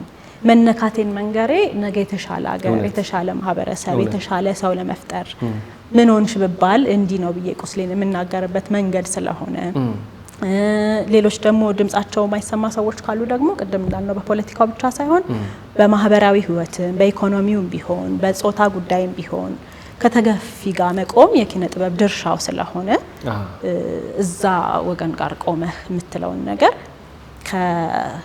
ከማፍረስ አንፃር ባይታይ ይላል። አሁን ይሄ ሂድ የሚለው ግጥም በአንዳንድ የኢህአዴግ ከፍተኛ ባለስልጣናት ዘንድ ጉርምርምታና ውይይት ቅሬታ የፈጠረው ግጥም ሂድ የሚለው ሂድ አልሽ፣ ከዛ ደግሞ አትሂድ አልሽ። ምንድነው መሄድ? ሂድ አትሂድ፣ ሂድ አትሂድ፣ ሌላ እውነት የለኝም የሚለው መጽሐፍ ላይ በደንብ ይመላለሳል። ይሄ በተለያየ ምንድነው ካራክተር ናቸው፣ ገጸ ባህሪያዎች ናቸው ይህንን የሚሉት። ሁሉም ያንቺ ስሜት ናቸው ማለት አይቻልም። ግን የሚጽፊበት ወቅት ግን ይህን ነገር እንድታስቢ ገፋፍቶሻል። ሂድ ስትል የቆየችዋ ገጸ ባህሪ ወይም የግጥሙ ተናጋሪ ኋላ ደግሞ አትሂድ አለች። እንሂድ አንሂድ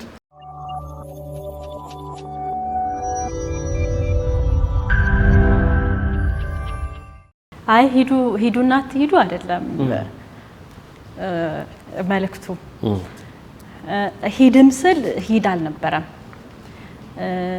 አትሂድ ነበረ። ሂድ ግን ሂድ አልነበረም። እውነቱን ለመናገር እየጻፍኳቸው ነው በመሄድና በመምጣት ላይ ይህን ያህል ትኩረት ማድረግ የገባኝ። እንዳውም ለመጽሐፉ እንዲሆን ስሰበስብ ነው እንዴ ብዬ ለራሴ የደነገጥኩት። በመኖር ውስጥ የመጡ ሀሳቦች ናቸው። የመጀመሪያውን አውቃለሁኝ አትሂድን ስጽፍ እዚህ መጽሐፍ ውስጥ አካትቻለሁ። ምናልባትም ለምን ገባ የሚያስብልም ሁሉ ሊሆን ይችላል። ምክንያቱም አንደኛ የቆየ ግጥም ነው፣ የመጀመሪያው ነበረ። በጣም ስለምወደውና አሁንም ድረስ የዚህ ሀሳብ አንጋች ስለሆንኩኝ ነው ያካተትኩት። ምንድነው ሁሌ የሚባል የተለመደ አባባል አለ። ሐኪም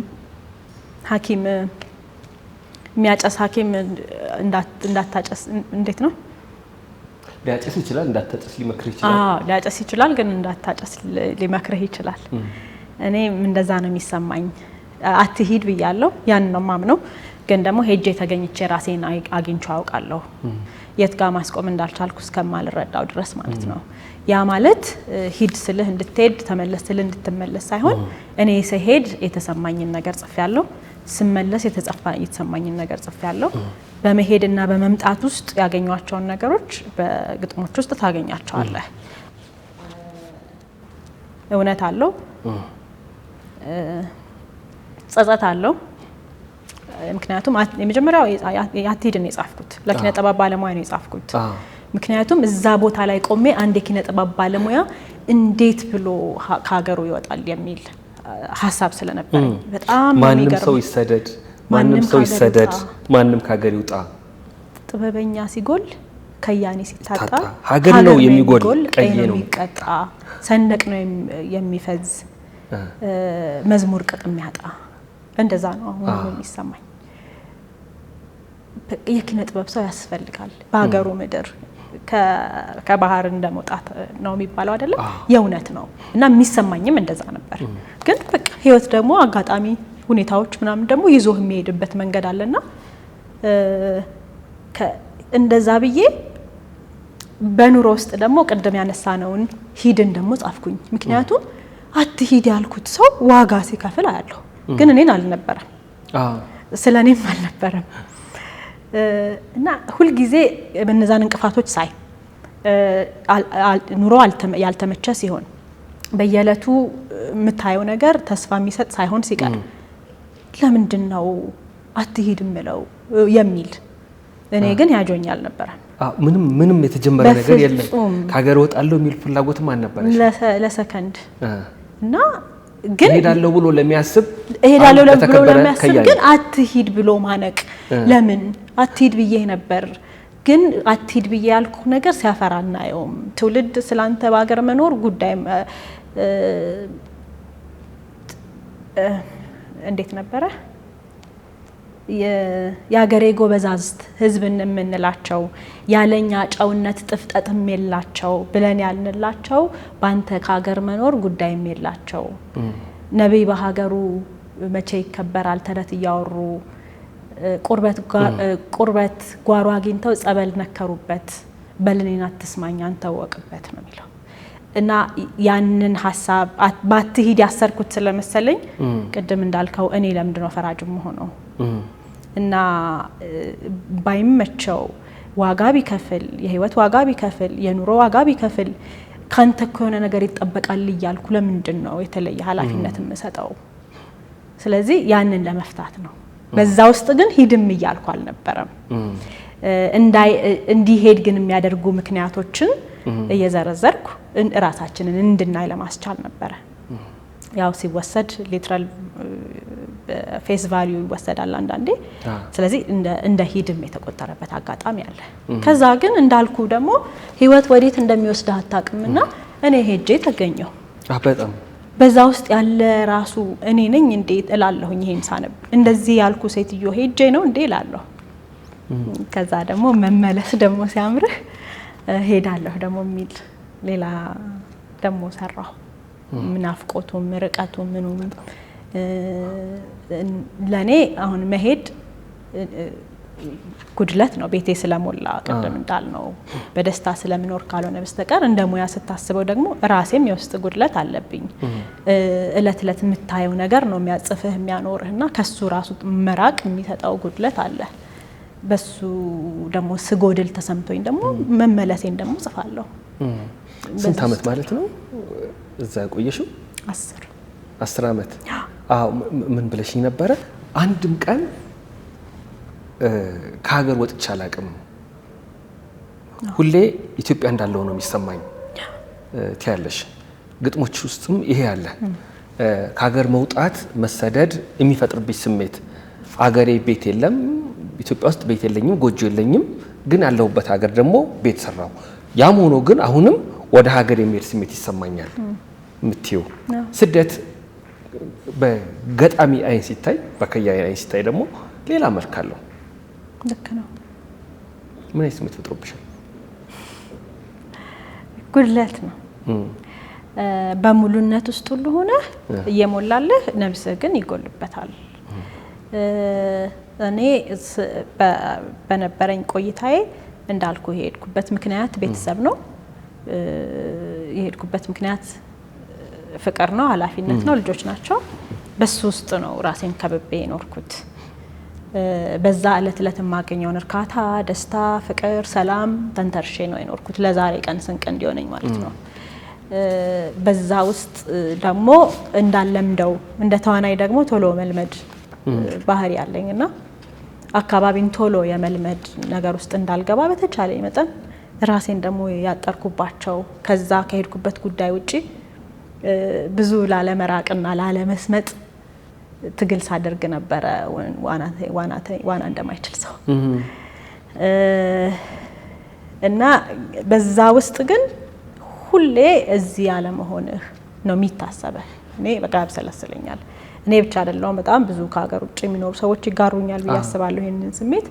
ምን ቢሞላልህ በቃ ህመምህም ህልምህም ቅዠትህም ከየት ታመጣዋለህ? በቃ እዚህ ነው። እንኳን እንደኔ እዚህ ያለውን ነገር አደባባይ ላይ ትቶ እንደሄደ ሰው ወጥተህ ለመመለስ ነው የምታስበው። የተሻለ ነገር ይዘህ ራስህን ለማኖር ብለህ ለትምህርትም ብለህ በእውቀትም ራስህን አግዘህ በገንዘብም ራስን ለመደገፍ ብለህ ቤተሰብ ለመደገፍ ብለህ በየሀገራቱ ያሉ ሰዎችን በየአረብ ሀገራቱ ያሉ ሰዎችን ብታይ በአውሮፓ በየትም በኩል ብትሄድ ለተሻለ ህይወት ለተሻለ ኑሮ ለተሻለ ለውጥ እንዳልኩት በእውቀትም በገንዘብም በምንም ያንን ይዘህ ስለመመለስ ነው የምታስበው። ወደ ቦታ ስለመምጣት ነው የምታስበው እና ያ ይሙላም አይሙላም እለት እለቱን ግን አብሮ የሚኖር ስለሆነ ህመም አለው። እኔ በዛ ህመም ብዙ አሳልፌያለሁ። ስደት አሁን ይሄ ራሱ የግጥሙ አቀማመጥ ራሱ ብዙ ይናገራል። አንድን ግጥም የተለያየ ገጽ ላይ አርገሽ ነው። ስደት እንደዛ ነው። በአካል አንድ ቦታ ነህ፣ በመንፈስ ሌላ ቦታ ነህ። አካልህ እዚህ ነው፣ መንፈስህ እዛ ነው። ቤትህ እዚህ ነው፣ አገር ልብ እዛ ነው። ያንን የነፍስ መከፈል በዚህ ገጽ እንዲሰማ ነው። የአንድ ጓደኛዬ ሀሳብ ነው። መጀመሪያ ዮሐንስ ይባላል። በጣም ጥሩ ሀሳብ ነው። ስለ ግጥም ስለ ርዕስ ስለወጣበት ግጥም አነሳንና የርዕሱን ግጥም በሆነ መንገድ ገጹ ላይ በልዩነት ብታሰፍሪው የሚል ሀሳብ ሰጠኝና የግጥሙን ሀሳብ በተለየ መንገድ ለመግለጽ ምክንያት አላገኘሁም።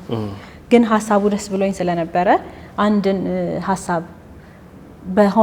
በተለየ መንገድ ለመግለጽ የሚለው ነገር ግን ውስጤ ላይ ስለነበረ ዝም ብዬ ሳብሰለስለው ቆየሁ እና ስደት ላይ ስደርስ ይሄ ነገር ተወለደ እና የእውነትም ነው ስገልጽ የሚሰማኝ። በቃ እዚህና እዚህ ነኝ። ራሱ ግጥሙ የሚለው እንደዛ ነው። በነበርኩና ባለው መሀል በየለሁምና እኩሌታ ህልውናዬ ሲፈታ እዚህ ነፍስ የሌለው ግዑዝ ፍጡር አካል ብቻ ነኝ እኔ በሰው ሀገር በሰው መሀል ውዬም ማደር በምናኔ እዚያ ደግሞ ከትብቴ ስር አይን አርቆኝ በወዳጅ አፍ የምነገር ትዝታ ነኝ የማይነኩኝ ህልም ነገር። እዚህ አካል እዚያ መንፈስ እዚያ መጉደል እዚህ ማነስ ጊዜ ህይወት ቦታ ምርጫ እጣ ፈንታ ህልም መግጫ እዚህ እዚያ ወዲህ ወዲያ ስደት። አንደኛ እንደተባለውም ነው። አሁን በቃ ይሄኛው የተሟላ የሚሆነው ይሄኛውን ሲጨመርበት ነው። ይሄ ሀገር ውስጥ ቢሆን ይሄ ባህር ማዶ ነው፣ ከሀገር ውጭ ነው። ሁለቱ ሲገጣጠም ነው ትርጉም የሚሰጠው።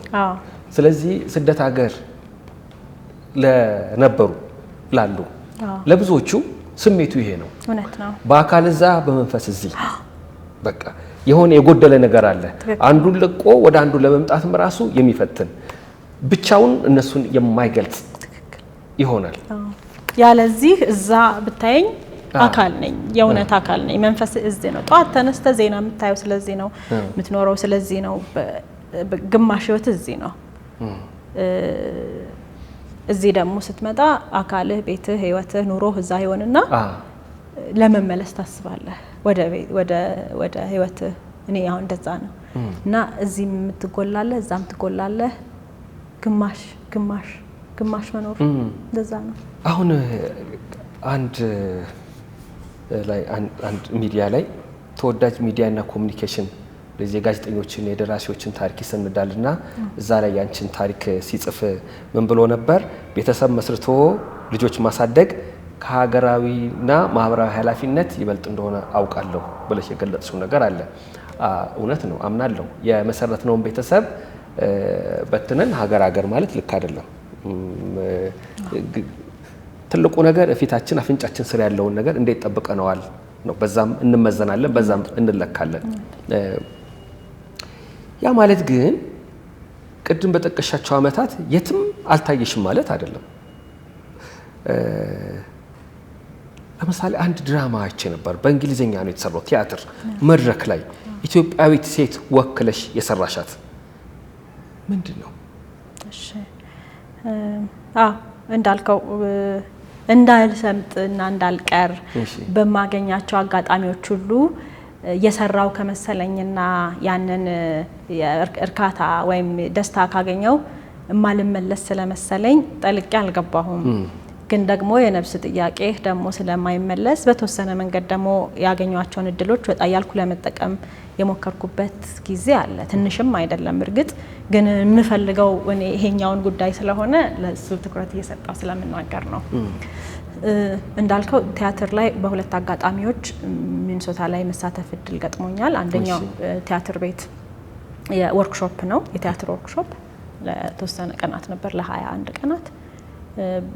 በጣም ትልቅ ቲያትር ቤት፣ በጣም አንጋፋ እና ልምድ ያላቸው ቲያትረኞች እና የቲያትር ቡድን የተሳተፈበት እሱ አንደኛው አጋጣሚ ነበር። አሁን ግን ያነሳኸው የፍሪንጅ ፌስቲቫል የሚባል የሚኒሶታ ፍሪንጅ ፌስቲቫል የሚባል በየአመቱ የሚዘጋጅ የቲያትር ፌስቲቫል አለ ለ10 ቀን እና 25ኛ አመቱ ሲከበር እንዲሁ በተለያዩ ርዕሰ ጉዳዮች ለ10 ቀናት በተለያዩ አዳራሾች ከተማው ላይ ቲያትሮች ይቀርቡ ነበር እና እሱ ላይ መሳተፍ እድል አግኝቻለሁ ለ10 ቀን በትወና ማለት ነው።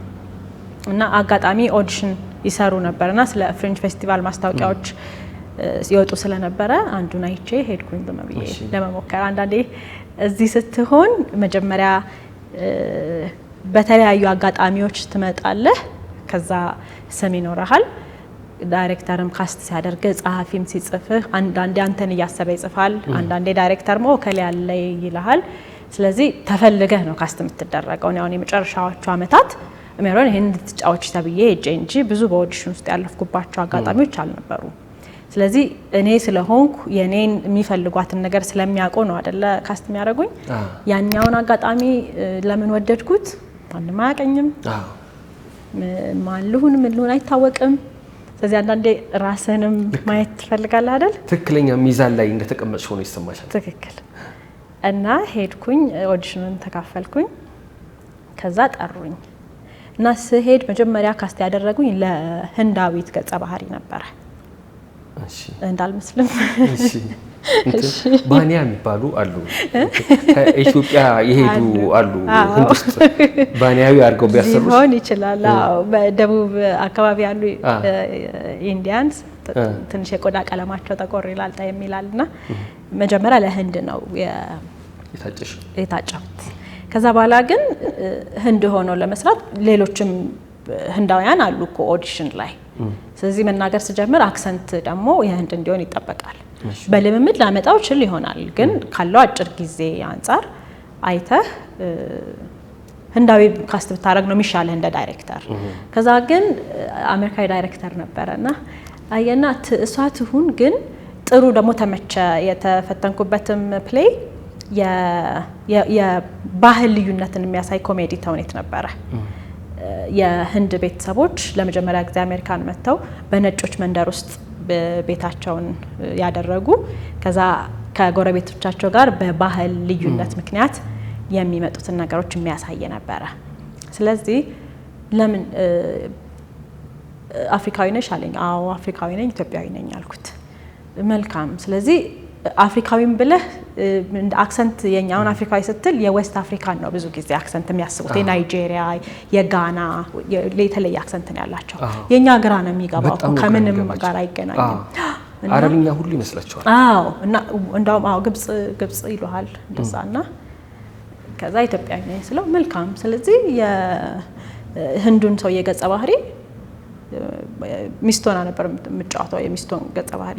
ስለዚህ ኢትዮጵያዊ ብናደርጋት የአሜሪካና የህንዶቹን የባህል ልዩነት እንደምናሳየው ሁሉ ወደ ህንዶቹ ቤት ስንገባ ደግሞ የባልና ሚስቱን ደግሞ የባህል ልዩነት የሚፈጥረውን ነገር ማሳየት እንችላለን የሚል ነገር አመጣ። ተስማማው። ከዛ ኢትዮጵያዊነቴን ይዤ ሄድኩ ማለት ነው። ምክንያቱም ገጸ ባህሪዋ እንደገና መሰራት ነበረባት ያንን ልዩነት ለመፍጠር ማለት ነው።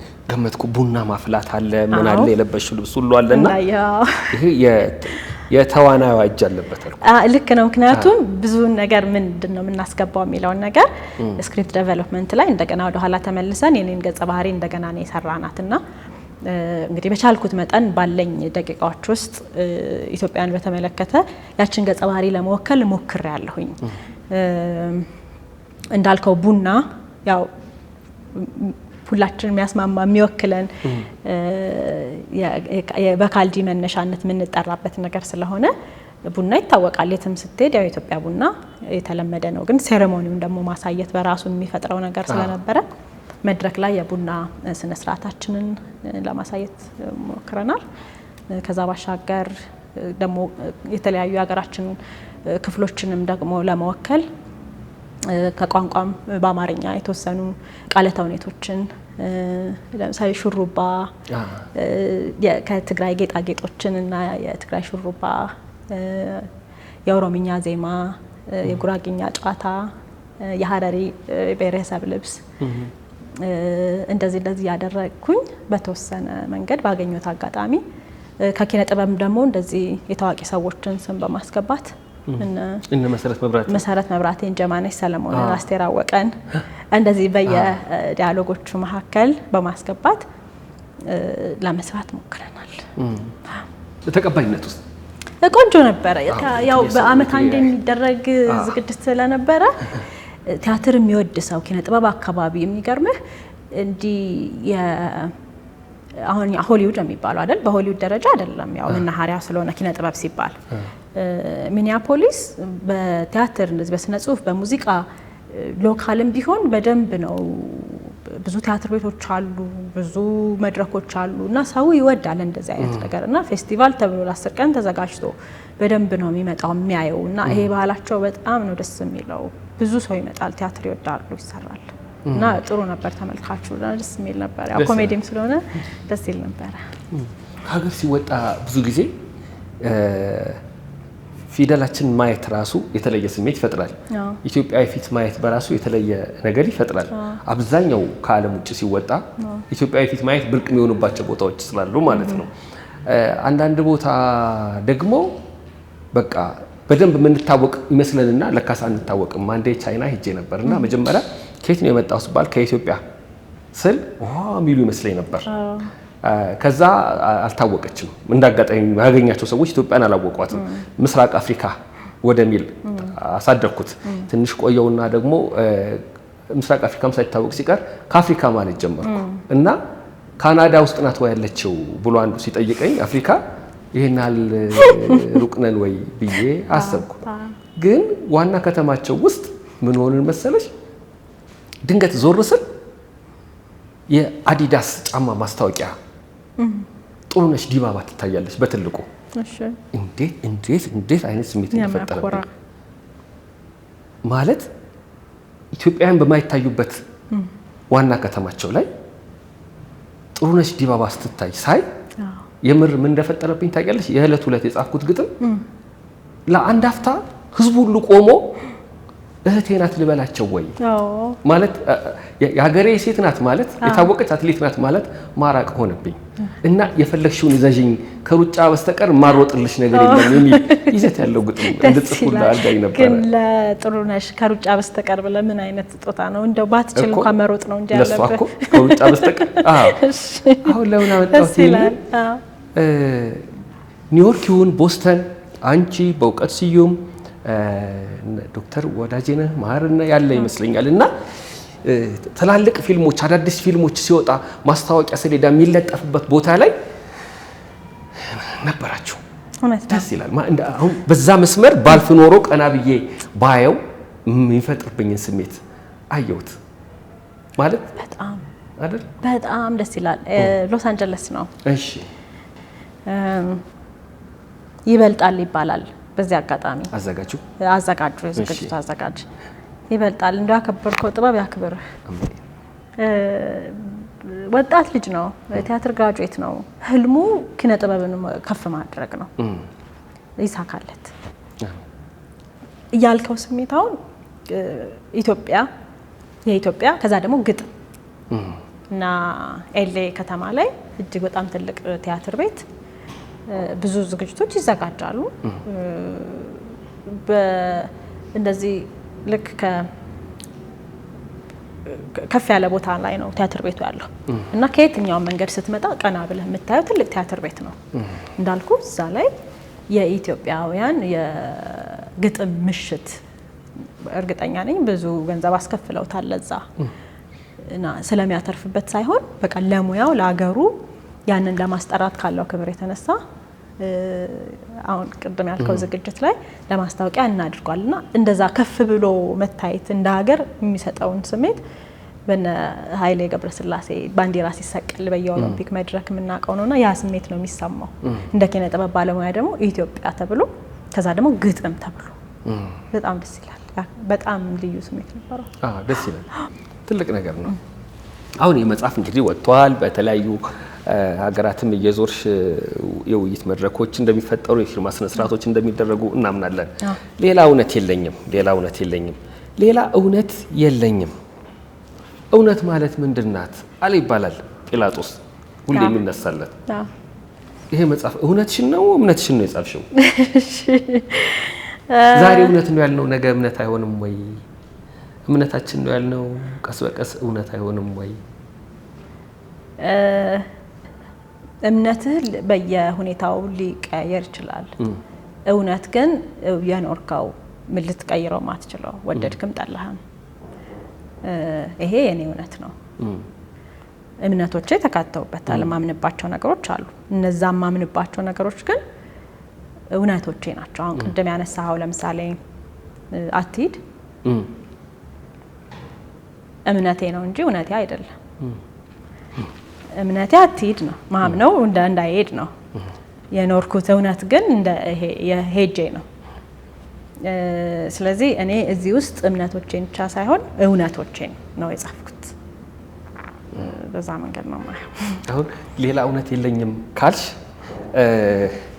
አለ አንዳንዴ በቃ ሌላ ነገር የለኝም ካለ አንድ ሰው ያለውን ሰጥቷል ማለት ነው ስለዚህ ይሄ ማለት እኔ ነኝ እያልሽ ነው እኔ ኖርኩት ያየሁት የሰማሁት የተሰማኝ በሙሉ የኔ ኤክስፒሪየንሶች አይደሉም ይገባኛል የሰው ማህበረሰቡ አለበት አገር አለበት ግለሰብ ዲያሪ አይደለም ግን በወቅቱ ግን እውነቶች ነበሩ የኔ እውነቶች ነበሩ ስለዚህ በዛ መንገድ ነው የሌላ እውነት ያለኝም ያልኩት የግጥም አለው ራሱ የግጥም በዚህ ርዕስ ግጥም የለም ሌላ እውነት የለኝም ምን ነበር ጥያቄው በሚለው ግጥም ላይ ትክክል ሌላ እውነት የለኝም የሚል ቃል አለ መጀመሪያ ምን ነበር ጥያቄው ነው እሺ ለኔ የዚህ መጽሐፍ ልብ ያለው ምን ነበር ጥያቄው ላይ ስለነበር የመጽሐፉ ሳይሆን የኔ ነው ብያለሁ አይደል የኔ እውነት ተጠቃሎ ባለፉት 10 አመታት የነበረው ወይም ከዙረት በኋላ የነበረኝ በግጥም ዙሪያ ወይም በኪነ ጥበብ ዙሪያ በህይወቴ ዙሪያ ያለው ማጠንጠኛው ምን ነበር ጥያቄው ነው ከዛ ግን የመጽሐፉን ድረስ ምን ነበር ጥያቄው ካደረኩት ያንድ ግጥም ሐሳብ ይወስድብኝና የሌሎቹን ደግሞ የሚያቀጭጭብኝ መሰለኝ ስለዚህ ርዕስ ላይ ቀሽም ነኝ እዚህ ላይ አንተን መጥቀስ ይኖርብኝ ይሆናል ለዙረት አብዛኞቹን ግጥሞች ርዕሶች ያወጣልኝ አንተ ትመስለኛለህ አታስታውስ ለርዕስ በጣም ቸገራለሁና አዋጡልኝ ሁሉ ላለው አንዳንድ ጊዜ እና ይሄንንም ርዕስ ከግጥም ውስጥ መዞ ያወጣልኝ ገጣሚ ዋሲውን በላይ ነውና ምን ነበር ጥያቄው ማለት ራሱ ነው በአንድ ግጥም ሐሳብ ዙረትም አይተከሆነ ዙረት የሚል ግጥም የለኝም እነዚህን ሁሉ ሐሳቦች ለምንድን ነው በአንድ ርዕስ እኔ ወደምፈልገው መጠቃለላቸው ለኔ ነው እንጂ ያ ግጥም ልቤ ሆነው ላንተ ግን ከዚህ ውስጥ የምትመርጠው ሌላ ስሜት ሊኖረው ይችላል ስለዚህ ልወስድብህ አልፈለኩኝም ከዛ ግጥም ውስጥ ደግሞ እንዲወጣ አልፈለኩም ይሄን ሐሳቤን ስነግረው ከግጥም ውስጥ ካለ ቃል ሳብ አድርጎ ሰጠኝ እና ልክ ሲሰማኝ ታወቀኝ በቃ ይሄ ነው ርዕሴ ልክ ነው አልኩ ምን ነበር ጥያቄው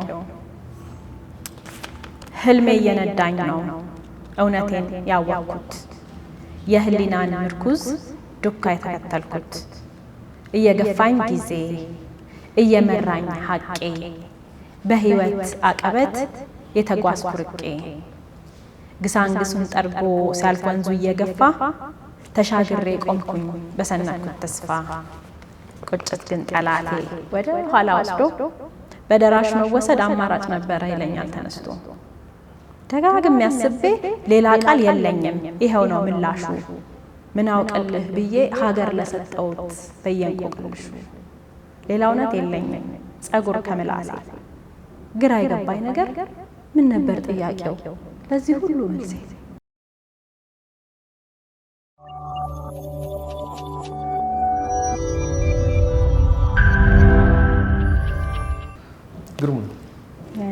ግሩም ነው ደስ ይላል አሁን በነካጅሽ የወርዋሪ ያለህ የሚለው ግጥም አለ የወርዋሪ ያለህ አጭር ስለሆነ እሱን በይለን እስኪ አንብቢልን ከዛ አያይዤ ደግሞ ለምንድነው ዙረት ላይ ጨዋታ የሚል አንድ ግጥም አለ እርስ በርስ ለማናበብ እንዲመቸኝ ነው እሺ የወርዋሪ ያለህ እሺ እሺ እስኪ አንብቢው ጠጠሮች ነበርን ጎልያድን መርቻ በማን እጅ እንዳለን ግራ ገባን ብቻ ይሄ ነው ጠጠሮች ነበርን ጎልያድን መርቻ በማን እጅ እንዳለን ግራ ገባን እንጂ እሺ ዙረት ላይ ንጉስ ያደርጉሃል ካሻቸው ወታደር እግዚአብሔርና ሰይጣን ዳማ ሲጫወቱ አንተን አርገው ጠጠር ሁለቱም ላይ ጠጠር ጠጠር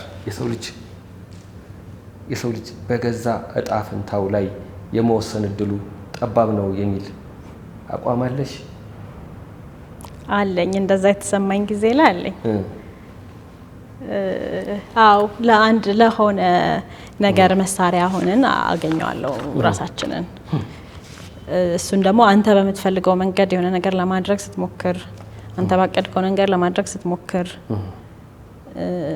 አይሁን እና አንድ ኃይል እንዳለ አምናለሁ እኛን ጠጠር አድርጎ የሚጫወት አንድ አካል አለ ወይም ሁለት ወይም ከዛ በላይ ግን አንዳንዴ በቃ እኛ ከምንፈልገው እኛ መሆን ከምንችለው ውጪ የሆነ ነገር ስንሆን ይሰማኛል እና እሱን መታገል ሲያቅተኝ ጠጠርነቴ ይገባኛል እኔ እንደ ክርስቲያን እንደ እኔ ኦርቶዶክስ እምነት ተከታይ ነኝ እኔ እግዚአብሔር እለዋለሁ ያንን እሺ ሰዎች ደግሞ በተለያየ መንገድ ይገልጹታል ግን ልክ እግዚአብሔርና ሰይጣን ዳማ ሲጫወቱ እንደሚለው በተለያዩ ፎርሶች ምክንያት በተለያዩ ኃይሎች ምክንያት እኛ በየመሃል ህይወታችንን ስንኖረው ስለማይ በዛ መንገድ ልገልጸው ሞክራለሁ ማዘር ተሬዛ ስለ በጎነታቸው ስለ ደግነታቸው ብዙ ሲነገር እኔ በእግዚአብሔር እጅ ያለው እርሳስ ነኝ እሱ የሳለብኝ ነው የምታዩት ይሉ ነበር ለብዙ ጊዜ ደግሞ እኔ ራሴ እግዚአብሔር በጻፈው ድራማ ላይ እየተወንኩ እንዳለ አንድ ተዋናይ አድርጌ እና ስለዚህ ለማድረገው መልካም ሆነ ልክ ያልሆነ ነገር ካስቲንግ በቃ እንደ ጥሩ ፐርፎርም አድርጌያለሁ ወይስ አላረኩም ነው እንጂ ጥያቄው የተጻፈልኝ ነው እየኖርኩ ያለሁት እያልኩ አምን ነበር ከዛ በኋላ አይ መልካም ፈቃድ የሚባል ነገር አለ ለመሆን መዘጋጀት ራሱ ማለት ክፉ ለመሆንም የክፉ መሬት እርሻው ያስፈልጋል ደግ ለመሆንም እርሻ ያስፈልጋል ወይም ህንዶች እንደሚሉት ልባችን ውስጥ እርሻ አለ ሁለት አይነት ተክል ይበቅልበታል ደግና ክፉ ደግ ምን ሆነው በየጊዜው ደግ ባደግን ቁጥር ውሃ ያጠጣነው ነው ትክክል ክፉ ምን ሆነው ደግሞ ክፋቱን ስናጠጣው ነው የደግነቱ ዛፍ እየበዛ አትክልቱ እየተደራጀ በሄደ ቁጥር ያኛውን ይገፋዋል ይላልና እኔ ጠጠር ከሆንኩ ለማድረገው ነገር ኃላፊነት መውሰድ ሽሽት አይሆንም ወይ ጥሩ ነገር ነው ወደ ራስ መልሳለሁ ግን በዚህ አይነት ሐሳብ ዙረት ላይ ሌላ መጽሐፉ አልቋል የሚል ከመጨረሻው ግጥም ነው ካንድ በፊት የመጨረሻው ልክ ነው ደራሲው ስቃል መጽሐፉ ድሮ አልቋል ይላል ሰው ሲያቅድ እግዚአብሔር ይስቃል የሚባል ተረት አለ አይደለ እሱን ነው ያለ እግዚአብሔር ፍቃድ እግዚአብሔር ነው ያንተን መስመር የሚያሰምርልህ አንተ ግን እኔ ነው ደራሲ ይጽፋል ከዛ ግን እኛ ያንን በመተወን ነው የምንኖረው የሚል ሐሳብ ስለነበረኝ ነው እንደየጊዜ እንደየሁኔታ ሐሳቦች ያደጉም እየተቀየሩም ይመጣሉ አይደል ቅድም ባላልኩት ስትለኝ ያሰብኩት ስለነበረ ነው ነፃ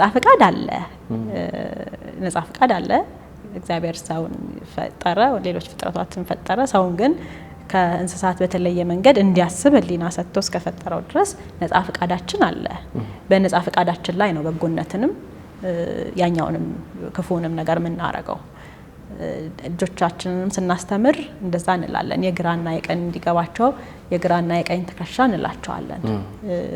በሰው ውስጥ መልካምነትም አለ፣ ያም ደግሞ የተዘራውም ደግሞ ሰውኛ ልበለው ክፉም ደግም ጎን አለ እና ባዳመጥከው ልክ በቀኝ ትከሻ መላክ አለ፣ በዛ በኩል ደግሞ ሌላ ደግሞ ሹክ የሚል ተጻራሪ ኃይል አለ። ሁለቱም እንግዲህ እንደ እምነታችን ሁለቱም ስላሉ ስለዚህ አንተ በምርጫ ያንን የማሳደግ ይሄኛውን የመጣል መብት አለ። እንደ ፍጥረት ግን በአንድ አካል ተፈጥረ ወደዚህ ምድር እስከመጣ ድረስ በዛ አካል ደግሞ የምትንቀሳቀስበትን ነገር ደግሞ መካድም አይቻል። በጠጠር ደረጃ እንዳልኩህ ጠጠርነትህ ካለ የሚያንቀሳቀስህ አካል አለ። እሱን እንዳንተ ፍቃድና ምርጫ ይወሰናል። አዳምና ሔዋንም ጋር እኮ ወደ ኋላ ተመልሶ ወደ ሃይማኖት ክርክር እንዳይገባብን ነው እንጂ ነፃ ፍቃድ ተሰጥቷቸዋል አይደል? ሁሉ ነገር ተሰጥቷቸዋል። ይሄንን ብሉ አትብሉ ነው። ከበላችሁ ይሄን ትሆናላችሁ፣ ካልበላችሁ ይሄን ትሆናላችሁ። የምርጫ ጉዳይ ነው እንጂ አስገዳጅ ነገር አልነበረም። ስለዚህ ሰው በራሱ ፍቃድ አለው መምረጥ። ይሄኛው ግን የራሱን ፍቃድ በፈጠረው አካል ምክንያት ነፃነቱን ያጣል አይደለም። ግን ዴስቲኒ ደግሞ የሚባለው ነገር ከላይ እንዳለ ደግሞ አንዳንዴ ይሰማል። ጠጠር እስቲ አሁን ቅድም ጠጠር አመጣን አይደል? ጠጠር ሲባል ጋን በጠጠር ይደገፋል የሚል ነገር አለ። እንደገና አንቺ ላይ ደግሞ ያየሁት እኔ በጣም የሚገርመኝ ሜሮኔ ነገሮችን ገልብጠሽ የምታስቢበት መንገድ በጣም ነው የሚስማሙኝ። በየዕለቱ ስንላቸው ልብ ያላልናቸው በዚህ መንገድ ብናስባቸውስ ብለሽ ገልብጠሽ የምታስቢበት መንገድ በጣም ነው የሚስማማኝ። ሌላ እውነት የለኝም ላይ ደግሞ የበለጠ ሰፍቶ ተደራጅቶ መጥቷል። በቃ በደንብ ማለት ነው እና የጋን ውስጥ መብራት እንዳትሆኚ የሚለው ግጥምሽ ላይ የጋን ውስጥ መብራት ለምንድነው ስሜት ሰጠኝ? ራሱ ስለ የጋን ውስጥ መብራት አትሁኚ የሚለው ሰው ራሱ እሱ ራሱ ጋኑን ሰርቶ እያጫነብን እንዴት ነው የሚያጠፋን የሚያዳፍነን? እና የጋን ውስጥ መብራት ስለሆኑ ሰዎች ሳይሆን ጋን ስለሆኑ ሰዎች እናውራ። አሉ አይደለ? በየቤታችን አንዳንድ ጊዜ በራሳቸው አውድ በራሳቸው ፍላጎትና በሚያራመዱት አስተሳሰብ ዙሪያ ሰዎች ወደ ራሳቸው ሊጎትቱ ይፈልጋሉ። እኔ አሁን የጻፍኩበትን አጋጣሚ ነው የምለው። ለኔ ጋኔ እሱ ነበረ እና እኔ የምፈልገው ነገር አለ፣ የምወደው ነገር አለ እና ላበረክት የምፈልገው ነገር አለ በሙያዬም። ከዛ ግን ደግሞ የተለያየ ሀሳብ ደግሞ የምናራምደው ነን። በዛ መንገድ ግን ራሴን መግለጽ የማልችልባቸውና ማልፈልግባቸው ሁኔታዎች ሲመጡ ደግሞ አይ ቆይ እላለሁኝ። እውነት ለመናገር ከሀሳብና ከአውድም ባሻገር ለኔ በወቅቱ እንዳልኩህ ጊዜ አልነበረም። ጊዜ የግል ህይወቴ ላይ ያተኮረ ስለነበረ ብዙ አደባባይ የመውጣት የመጀመሪያዎቹ አመታት ላይ ፍላጎት አልነበረኝም እና በሱ ምክንያት በጣም ብዙ መድረኮች ሳልወጣ ቀርቻለሁ። እና በየአጋጣሚው አይደለ ደግሞ ሀሳቦች የምናረጥመው በዚህ አጋጣሚ እንግዲህ በተለያየ መድረክ ላይ በተለያዩ ሁኔታዎች ውስጥ ፈልገውኝ ጋብዘውኝ አክብረውኝ ያልተገኘሁባቸው ቦታዎች አሉና እኔ ከራሴ ዝግጅት አንጻር ቆይ እንዳልኩ በየነገሩ በመምጣት ያንን ፍላጎቴን እንዳላሟላ በሚል ብዙ ነገሮች ላይ አልተሳተፍም ነበረ እና በኋላ ግን እንግዲህ አበሳጭቻቸዋለሁ ወይ ምን እንዳልሆነ አላውቅም። አንድ ሰው ናቸው ደወሉና ከስስት ከምን ሊሆን ይችላል ያው ተደብቄ እንዳልቀርም ጠፍቼ መስሏቸው ሊሆን ይችላልና ያልሄድኩበትን ምክንያት ፍጹም አልተረዱትም። ላስረዳ ሞከርኩ፣ በትህትና በአክብሮትም አስረዳው። ደጋግሞ አሉኝ፣ አልተስማማንም። ከዛ ሲያቅታቸው አንድ ቀን ደውለው የጋን ውስጥ መብራት መሆን አለ አሉኝ። ከዛ ጻፍኩት ያንንከት የጋን ውስጥ መብራት እንዳትሆኚ ብቻ ብለው ተሳለቁ። ብርሃኖኛ አይተውኝ ጋንነታቸውን እንዴት አላወቁ ነው የሚለው። አዎ ጋንነታቸውን ለምንድን ነው? ልክ ስለሆነ እኮ ነው። አሁን የሚያውቅ አልጠፋም፣ የትም በየቦታው አሉ። ግን የጋን ውስጥ መብራት እየሆናችሁ ተብሎ መውቀስ ስለ ብርሃኑ መውቀስ ብቻ አይደለም፣ ጋኑን ራሱ ለማስወገድ ምን ያህል ጥረት አድርገናል ብሎ መጠየቅም ተገቢ ስለሆነ ነው። የተደፋብን የተጫነብን ጫናን ልብ ማለት ያስፈልጋል። እገሌ ተደበቀ የሚያውቀው ነው አልተናገረም፣ አልተነፈሰም፣ አልጻፈም፣ አልተሟገተም፣ ጥብቅና አልቆመም የምንለው ሰው ስለተጫነው ጋን ማሰብ ያስፈልጋል። አንዳንዴ ምናልባት ጋኑ እኔ ሆኜ እንደሆነስ ብሎ ማሰብም ተገቢ ስለሆነ ነው። ዘሪቱ ከበደ አንድ መድረክ ላይ የሚገርም ነገር ተናገረች። ባለቤትሽ ያግዝሻል ተባለች። ቃለ መጠይቅ ላይ ነው። ያግዘኛል አለች። ያግዘኛል፣ ስራዬን እንድሰራ በመተው ያግዘኛል። በጣም የገረመኝ ቃል ነው። ለካስ ማገዝ ማለት ያንን ሰው ወደ ትክክለኛው መንገድ መምራት ብቻ አይደለም፣ አለመጋረድም፣ እፊቱ አለመቆምም፣ ጋና አለመሆንም መደገፍ ነው። ነፃነት ትክክል። ስራቸውን እንዲሰሩ ልንተዋቸው የሚገቡ ግለሰቦች፣ አካላት፣ ተቋማት አሉ። ልክ ነው። ቢያንስ ጋን ባለመሆን ማለት ነው። እውነት ነው። ብርሃን እኮ አለ። ብርሃኑን ፈልጎ ነው የሚመጣው ሰው። እንዳልከው ደግሞ ለራሱ መተውና እንዲያበራ እድል መስጠት ጥሩ ነው። የግዴታ አንተ በፈለከው መስመር በፈለከው ጊዜ በፈለከው ቦታ ላይ ያ ብርሃን ካላበራ በጋን እንደ መደበቅ ወይም እንደ መቅበር ሲቆጠር ይችን አስታውስ ጥሩ ነው። አሁን ሜሮኒ ሁለቱ መጽሐፎች ላይ ያኛውም እዚህኛውም ላይ ይበልጥ ደግሞ እዚህኛው ላይ ብዙ ትናንት ታሪኮች አሉ። የነበረው ዘመን የተሻለ ነው የሚል ያሳለፍነው ዘመን ውብ ነው እጹብ ነው የሚል ይዘት ያላቸው ግጥሞች አሉ። ለምሳሌ ትዝታ የሚለው ሁለቱም ላይ ትዝታ በሚል ርዕስ ተጽፏል። እዛኛው ዙረት ላይ ትዝታ አለ፣ እዚህኛም ላይ ትዝታ አለ እና ውቡ ዘመን አልፏል የሚል እምነት አለሽ ወይስ ነገን የመናፈቅ? ነገን ስለማናቀው የራሱ ጉዳይ አይደለም። ለምናቀው እንቀርባለን አይደል? ነገ በተስፋ ነው። ነገ ተስፋ አለው ደስ የሚል የምናቀው ግን የኖርነውን ስለሆነ እኔ ወደ ኋላ መለስ ማድረግ በጣም ስሜት ይሰጠኛል። ያለፍኳቸውን የልጅነት ጊዜያቶች ወደ ኋላ ሄጄ ማየት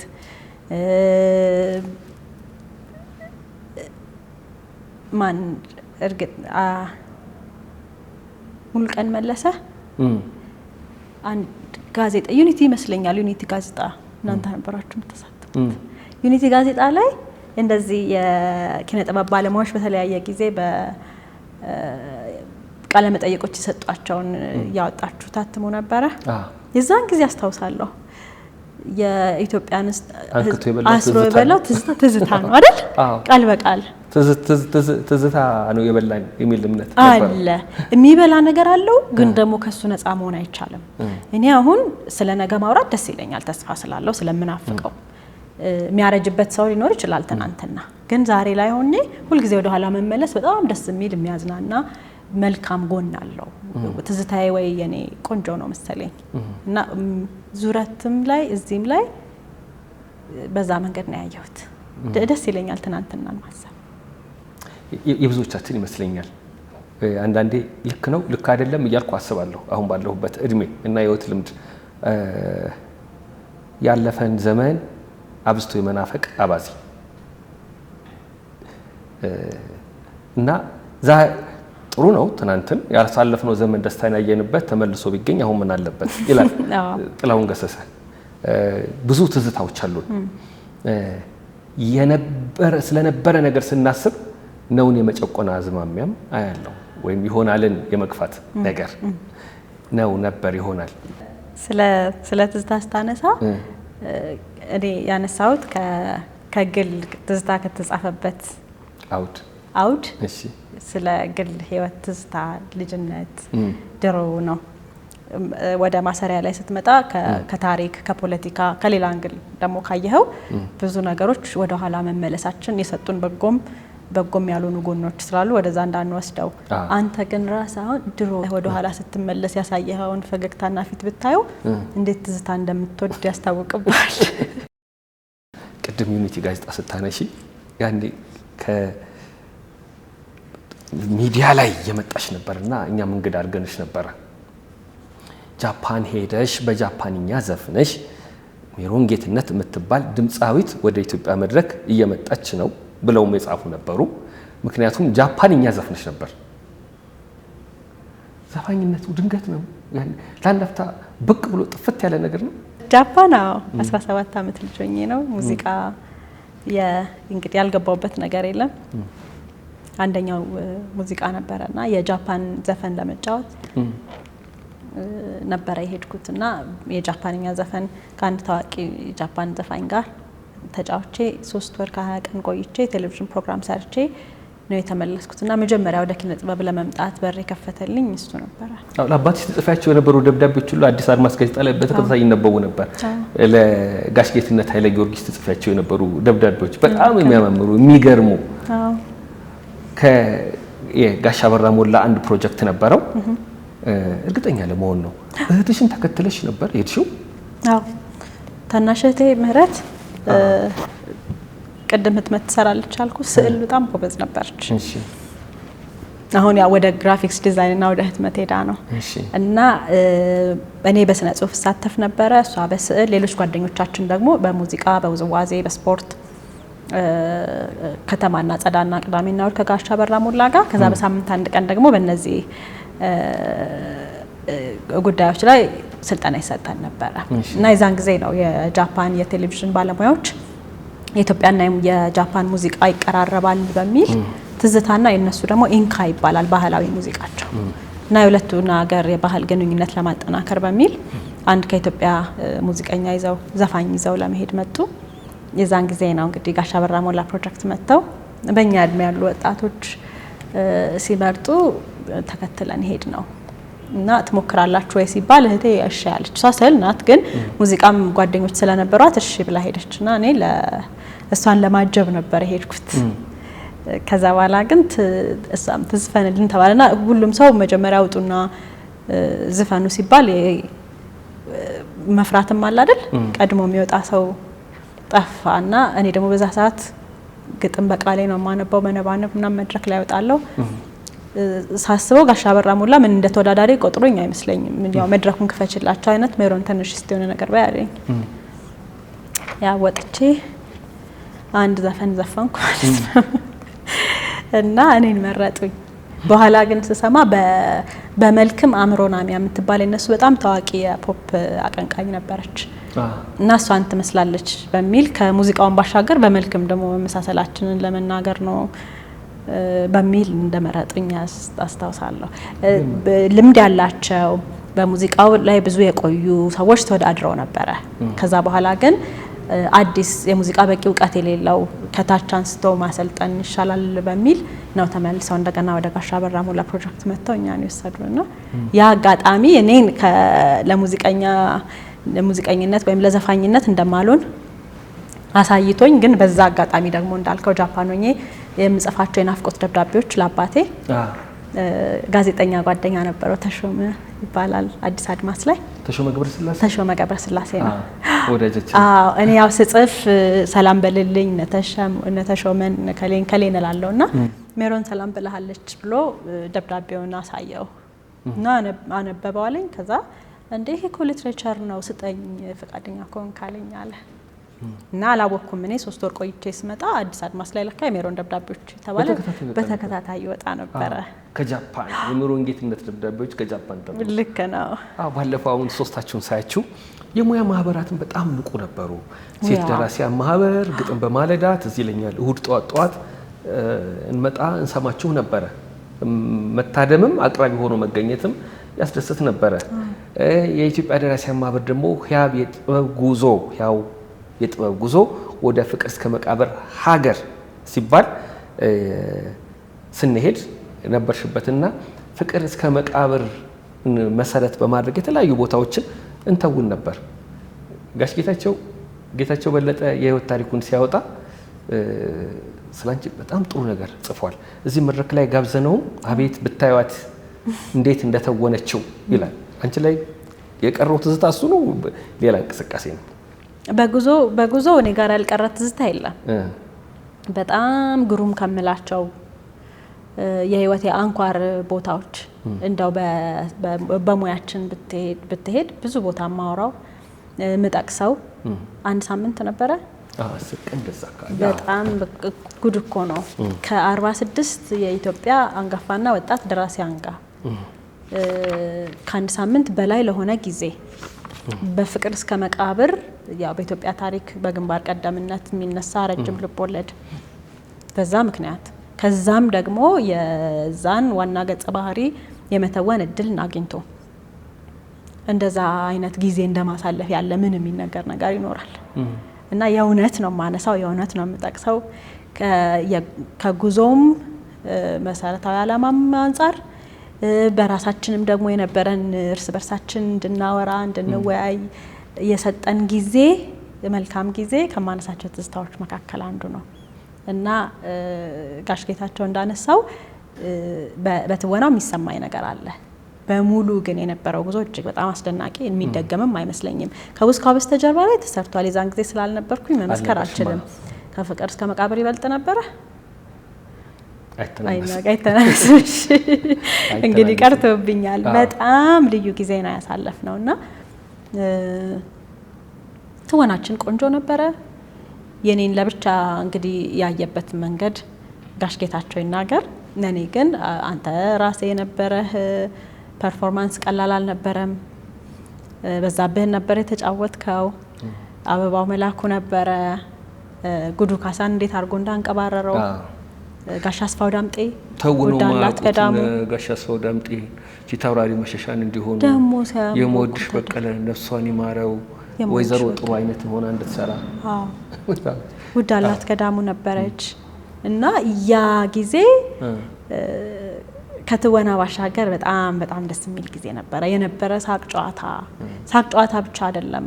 በተለያየ ርዕስ ዙሪያ እኮ ትስቃለህ፣ ትጫወታለህ። ያ ግን ድርሰትን ማዕከል ያደረገ ኪነ ጥበብን ማዕከል ያደረገ ዘመንን ታሪክን ማዕከል ያደረገ እነ ጋሽ መስፍን እነ ዶክተር ፍቃድ አዘዘ እነ ጋሽ አፈወርቅ የሚነግሩን የነበሩ ታሪኮች፣ በዛ ጊዜ የሚዘመሩ የነበሩ መዝሙሮች ተቀርጸዋል። እርግጠኛ ነኝ አስታውሳለሁ። ጌጡ ተመስገን ቆንጆ ፕሮግራም ሰርቶ ነበር መዝናኛ ላይና ያ የሚታወስ የሚነገር አሁንም ቢታይ ወደ ኋላ ራሱ ለብዙ ሰው መነቃቃትን ይፈጥራል። ትልቅ ልምድ ነበረ።